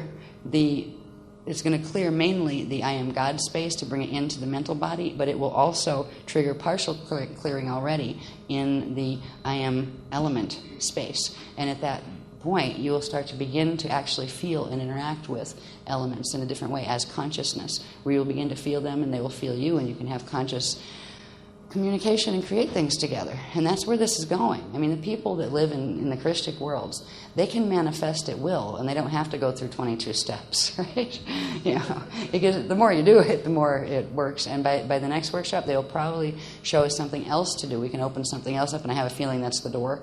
We have to open up the door, and that will speed up the process, where if you've worked with the technique, that we're being given this workshop, and then you went to the next one, you would probably not have to go through the 22 steps all again. There might be key steps. So it will get easier. It's not that everybody pulls out their little papers and reads it up there, how to manifest. They're teaching us what it means to live like Christed beings, what it is to have all those powers back. And there's some preliminary teachings that we'll cover a little bit that have to do with just like getting a handle on your thought forms and those kind of things, and your emotional body forms. And a lot of times they're not yours. That's part of the problem. There's mess being run through the grids all the time. And it's like every time you feel something, it's like, am I sure that's me? Right? Or is that, being beamed into the mass hologram, and it's just affecting my chemicals, so I'm feeling it as my own. That is what's happening on this planet. We're getting thoughts seeded into our minds without permission. We're getting emotions run through our body because they hijack the process by which literally consciousness moves up through the system first to become manifestation. So they're using us as manifestation machines to manifest the fall of this planet. This is going to be nice because we could stop this now. And tonight, this is what all of the work we have been doing has been to try to get to this point of what we could do tonight. And I'm really excited about that. So anyway, this is the key, one of the keys to unraveling what the natural elemental code should be. Next one, please. This is another key, which is a basic one. This just tells you the lines, right? I didn't have time to copy this one either, or like typeset it or anything, and even to double check it. And I'm sure it's right. I did check it twice for my own things because I had to do those translations. But with all of it, before it's fully published, I will actually go through everything to make sure all the spins were right and everything to make sure it was lined up right. But it shows you at least how it's supposed to look. You have on, if you're on D2, right, and this is hydrogen here, and that's like line 1, and I'll show you what lines mean in the next one. Up here in D3, that would be oxygen, number 8, right? Up here, there would be 2 parents. This is the line that has to do with the Tiwa planes, where how on one Illyrian chamber the pulse will come up and then it will split into 2, and then it'll ride down 2 different lines of the light body, the fire chamber lines. Well, these are being made from the fire chambers, but they have 2 parents that came from one Illyrian chamber current splitting. So this shows you actually what the starters are. There's going to be a point first of all, we got to clear the stuff from our bodies progressively, and that's what the first, I think, probably block of 3 of the Sliders workshops is about. The second one, we'll be starting to learn how to use this and the music charts, because we can learn to call on these. Now, to call on, it's one thing to just call on and say, hi, hydrogen, please talk to me. I'd like to meet you, want to create something. It's a little different. I've had little bursts of it and I just experienced this actually when they were giving me this technique coming through, because I always get a little bit of the activation when I'm typing out the technique. And I felt this direct cognition thing happen. And it came from like below my feet. And I just felt the presence, the little bursts of it, not like presence, but I felt the elemental kingdom.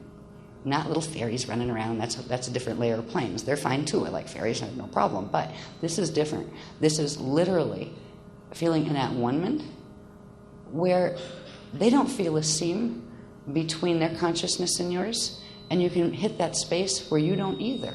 Because the elements that you have to work with for manifesting are yours. You manufactured them. They are made of your consciousness, right? So the first thing we'll learn how to do is get back in touch with our own elementals. And they're not, like you have little fairy plane levels and stuff. They're actually thought forms that got stuck, thought form people that are made of elements just like we are. We're kind of thought form people that got stuck too. So we'll be freeing a lot of fairies and stuff as we go down, but we're going to go further, right down into the consciousness itself, to the vapors and those things, because we each have a part of ourselves manifest as part of the atomic kingdom here. And that is just fascinating. There is a feel to it, and I'd never felt it before until the little bursts came up as that technique was running. So I hope that you guys will have the same experience, but even bigger, because I was like in a hurry and I was just grumbling under my breath all day. Actually, can we ever be on time for a workshop? But anyway, this is the next key, right? I left that up long enough. If anybody's really quick, you might want to write it down. I don't care if you do that, but we will put it out. And again, if anybody takes this and wants to do anything with it, I'm not guaranteeing that they're right because I haven't checked them, right? And that goes with any of the formulas except for the hydrolase one. They did say that was correct. I checked that about 20 different times from every angle. So they gave it to me in the first place, and then I checked the step down. So. But these were like, get it done fast and just get the idea of how the chart works. But I do believe they're right. Anyway, next one. Then there's another one. When you're trying to figure out the step down, these are the things you have to look at. First, you have to look at the scribbly one, with all the arms on it, right? And then you have to look at that one too. I think I want to put the other one up first. The other one, is that one? Yeah, those two I'll put up after the one. I forget where I put it in the pack there. It's in there. I just want to see. But I decided I wanted to put that up here a bit. That would be nice. Yeah, okay. But now you have this. There's the one with the lines all over it. Nope. It's getting close there. This one. Yeah, one.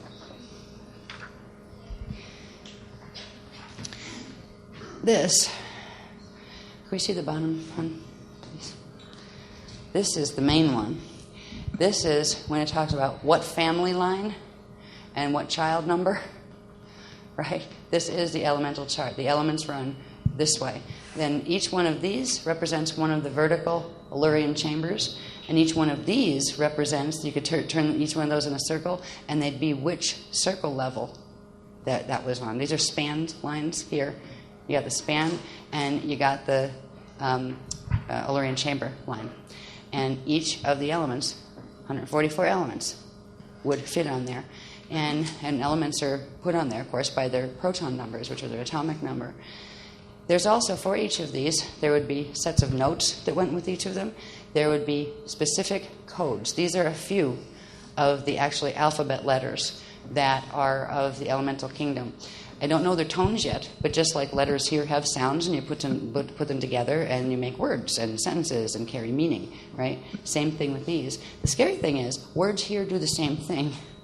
Yeah, you would speak these words, and it would move atomic elements into certain configurations. We speak words all the time here on this planet, and they do the same thing. So our words are actually creating the sound signal that goes with our thoughts out in to set the templates. So even if you're thinking the nicest affirmations, if you're thinking in a language that's on reverse spin, you're going to get some interesting results, not the ones you wanted, and that's part of what's happening here. But we're going to be progressively taught the primary letters first, which go with these are considered the primary 12, the first 12 families, all right? And so they're the family lines going over that way. And then say this is the hydrogen family, and all of these would be the children of hydrogen. All these would be the children of helium. And this has to do with those compound elements, what they call the compound elements, like hydrolysis is a compound element. And it means there's a larger element that has many things in it, and then its encryption breaks apart to make many smaller ones, kind of like Source, sparking out and making all of us in worlds and universes. So we're going to learn how to use this, but the translations are a pain in the neck to do, honestly, at least by hand, because you have to find, okay, if it's not so bad when you're just dealing with these guys, the bottom ones. It's okay if it's, let's say, lithium on D3, what is it on D2? Then you just look at that one chart that said, well, if it's this on D2, it's that on D1, and this on D3. That's simple enough. But then when it gets up to, say if you want to know what that is in D3, or in D2, or in D1, you would have to first find the line, make the line conversion, then count up the children number, and it would be the same child number on the other converted line. So it's all these calculations that are enough to make me nuts. But I wanted you to see how the system works. It's very advanced. It's a very intricate system. And there's going to be a point in time, and I think that's quite a bit later after we learn about a lot of other things. These are the lower command elements for the whole system, but there are higher command elements, and these are they're not considered elements, they're considered vapors. Can you pull it down now, honey, so you can see the top? Each one of these lines goes up to the key commands, and if you use like the bottom of the line and its vapor key up here, that it controls the entire chart, can take it in and out of manifestation. The Christic ones that can direct manifest and like make things appear and disappear and all that kind of stuff, they just sing the tones inside their head and just hum a feeling, right? That is how they create. That is how they move from one place to another in not even translocation, in transmigration. It's an amazing different type of world than this one, and it is where we're preparing to go. And if they didn't think that we were going to seriously be able to make it, they wouldn't be going this far, showing us this much. So I wanted you to see how it works and the potentials that are in it. Piece by piece, we're learning more. Next one, please. Yeah, the one that was going to come up. See, this is what the translations kind of look like when you're starting to scribble stuff out. There's also a whole set of charts. I wanted to get this one done, for the chart packs, but there was no way. It takes too long to do all these little things. Plus, I have to organize them into, okay, now that we know we have that long set of charts that talk about what state it is. Is it a plasm? Is it a plasma? Is it a, what is it? These could be organized into that. And then you have all these, this plus this equals this plus that equals that. These are the things the interactions that are taking place when we are doing solar symbiosis breathing. They're the natural things that occur. We've got a couple interesting ones, though, like for mana. Mana is gold in D3. It's tungsten in, D2 gold, D3 tungsten, right? And it's really funny because I have somewhere else I have the chart. I might have it there, but I don't think I do. But it was one of those real scribbly ones. But when I traced it up, it is, one of its parents is lead up as the main ones. So all the stuff of the old alchemists trying to turn lead into gold, right? Yeah, from the outside instead of the inside. Right? All this stuff was known, at least to some degree, even in late Atlantis. So these are just bringing back, the information that people were abusing then. Because that's how why Atlantis isn't here anymore, is because they use this so well. Here's the formulas here for celestolite, which is the white powder gold stuff, and which is a combination of ectos and mana. So it's got mana here, which would be gold, right? And ectos, which is somewhere here, up here, right?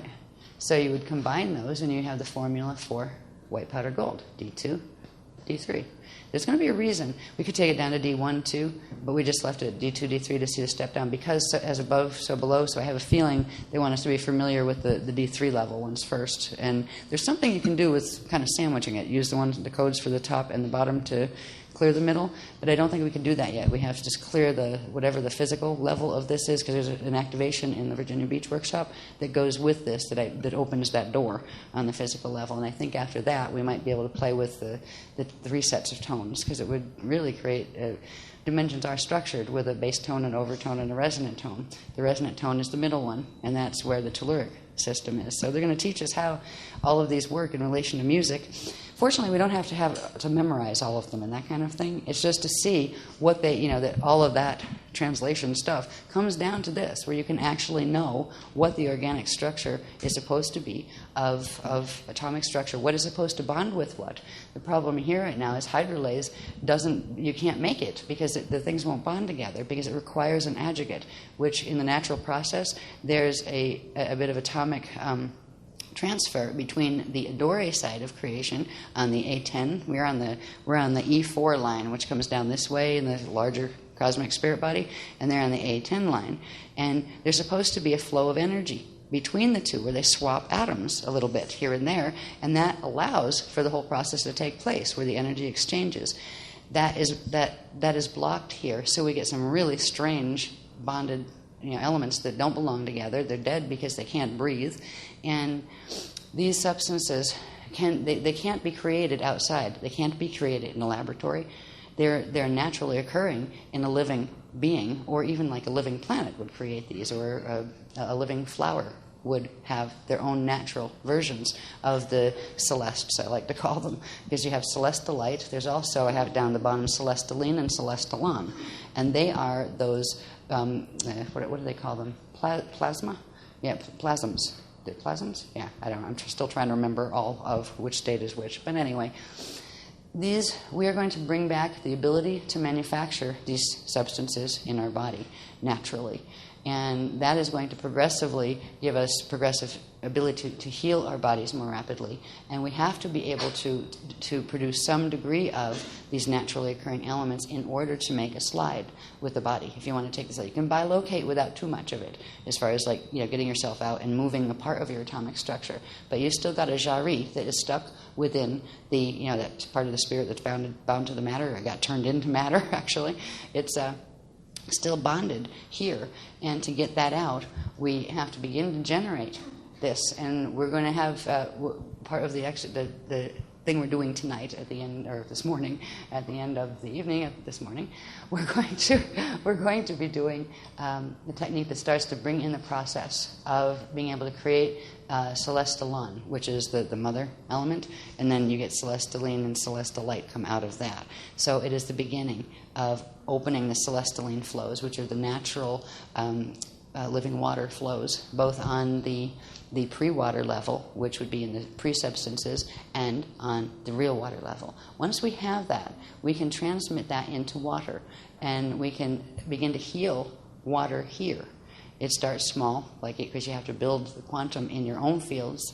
Before you have to get yourself healed to a certain degree before you can go take on a lake or something like that. But every little bit you put in a lake helps. It gives anchoring rods for when the larger things in the planetary body open, that the beloveds are going to help us open. They will open through our shields. That's what the host shield is here for. And, we're hosting the Christ energies from Median Earth to come down so it can, code some of the place to bring it out of fall. And we're going to be taught how to do larger bodies of water, but in the meantime, we're going to be taught how to even just hold a bottle of water. And once we have these things open in ourselves, simple procedure to communicate with the element of it. We'll be able to do that more strongly after the Virginia Beach workshop, because we'll have that final ring, that I am element ring, open, that I am space in our own bodies. But even now, we're getting to the point, when we do these techniques, we are getting to the point where we can interact with them on the Tiwa field level and really start creating a healing effect in the water, and then we can drink the water and it will create healing effect. It'd be like a mutual love affair, All of a sudden, if we love water first and help it heal, it will come back and return the gift, and then it won't be a poisonous substance. Because right now, it is actually poisoning our bodies, but you can't live without it at the same time. It's poisoning our bodies from the inside, and the sad thing is, our bodies, because of that, are poisoning the waters on the outside. We're helping to poison the planet with the emissions that go out in our field, because our fields are large. They go out into the atmosphere and they give discharge. What do we discharge that we know about? We know we breathe, right? So we're breathing in oxygen and sending out carbon dioxide, right? What if that's not normal? What if that does something? It must do something. I don't think it's normal, and I have a feeling it's going to change. And that's probably part of the reason why the beloveds very rarely will come in here, because they probably have to wear a gas mask, because it's just, not that it smells, but it's just air that is not alive, and that would probably affect them and make them ill. All right, so anyway, this is just to let you see how it goes. Down at the bottom, please, honey. Way down here we have this one. Here's where you get celestalon and celestial light, where